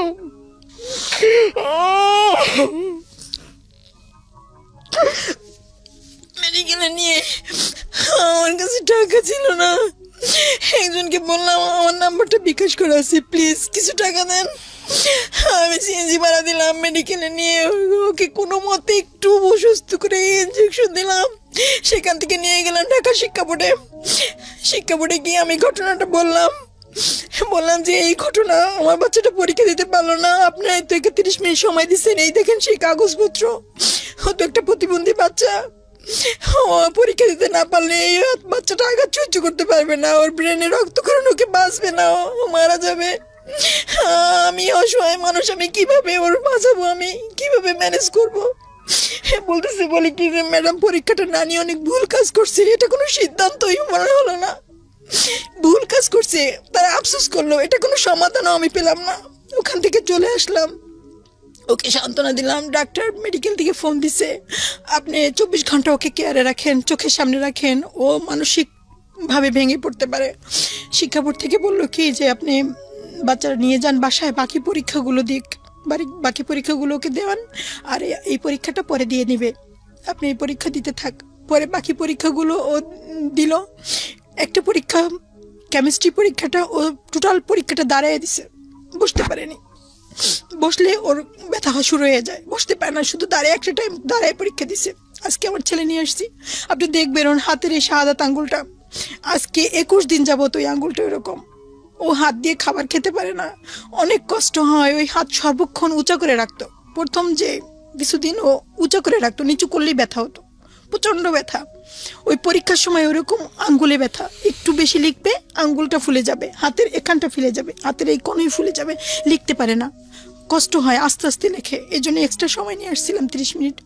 যাই হোক, বাকি পরীক্ষাগুলো আমি ওকে সান্ত্বনা দিলাম, বাবা দেখো এক সাবজেক্টটাতে কি হয়েছে, তুমি ভর্তি হতে পারবা, কি বলে সান্ত্বনা দেবো, তুমি ভর্তি হতে পারবা, তোমার ইয়ার মিস যাবে না, তুমি একটা সাবজেক্ট পরে পরীক্ষা দিয়ে নেবা, এভাবে তুমি এটা ধৈর্য ধরো, এটা আল্লাহরই একটা পরীক্ষা মনে করো। যাই হোক, আল্লাহ যা করে ভালোর জন্যই করে, হয়তো আমরা যদি 10টার সময় বের হতাম, হয়তো একটা রোড অ্যাক্সিডেন্ট হতো, তুমি তোমার কোনো একটা দুর্ঘটনা ঘটতো, হয়তো ওই আল্লাহ আমাদের এই উছিলা করে আমাদের আটকে রাখছে, আমরা ওই টাইমে বের হলেই হয়তো তুমি হয়তো বাঁচতা না, আমি বলে বাঁচতাম না, এরকম কিছু হতো। যাই হোক, সবসময় মনে করবো আল্লাহ যা করে মঙ্গলের জন্য করে, ভালোর জন্য করে, এর পিছনে ভালো কোনো দিক আছে, এটা বলে ওকে আমি সান্ত্বনা দিয়ে, ও জানে ব্রেনে মানে ওর মানসিকভাবে যেন ভেঙে না পড়ে, সামনে পরীক্ষা যেন দিতে পারে, এই জন্য সার্বক্ষণিকভাবে ওকে আমি কেয়ারে রাখতাম। তখন আমার সেলাই কাজে অনেক ব্যাঘাত হয়েছে, আমি সেলাই কাজও ঠিক মতো করতে পারতাম না, ওকে নিয়ে টেনশনে থাকতাম, কারো বাসায় গেলে তাড়াতাড়ি চলে আসতাম, আবার এভাবে করে মানে পরীক্ষাটা। আর পরে রেজাল্ট যখন আসলো, ও সব সাবজেক্টে অনেক ভালো করছে, কিন্তু ওই আইসিটিতেই এফ আসছে, সব সাবজেক্ট অনেক ভালো করছে, কিন্তু আইসিটি সাবজেক্টটা ওর এফ আসছে, অনেক খারাপ লাগছে। পরবর্তীতে দেখি আমি চেষ্টা করছিলাম যে কোথাও ভর্তি করতে পারি কিনা, মানে পাস করলো না, না সব সাবজেক্টেই পাস আসছে, শুধু আইসিটিতে এফ, তার মানে একটা সাবজেক্ট আগামীতে পরীক্ষা দিতে হবে, 1 বছর বসে থাকতে হবে। জি 1 বছর এখনো বসে থাকতে হবে। তারপরে বর্তমান সময় কিভাবে চলে, কি করেন আপনি? আমি এখন দর্জির কাজ করি, সেলাই কাজ করি, ওই সেলাই কাজ করেই আমার এইভাবেই চলতে হয় আর কি, অনেক কষ্ট হয়, মানে এমন একটা পরিস্থিতি যে আমি কি বলবো, মানে আমার দেয়ালে পিঠ থেকে গেছে বলতে হবে। তো রমজান মাস অনেক অর্ডারই ছিল আমার, দিনে রাত্রে, তারপরে কারেন্টের মেশিনে বেশ কিছু কাজ করতে পারছি, দিনে রাত্রে মিলে অনেক কাজ করেন। আপনি কত ঘন্টা কাজ করেন? আমি নামাজ পড়ি, খাওয়া দাওয়া করি, আর গোছল আর রান্না টান্না, এ বাদে রাতে হয়তো 2-2.5 ঘন্টা ঘুমাই, এর বেশি আমি ঘুমোতে পারি না, কোনো রাতে ঘুমাতেও পারি না, এত কাজ করি যে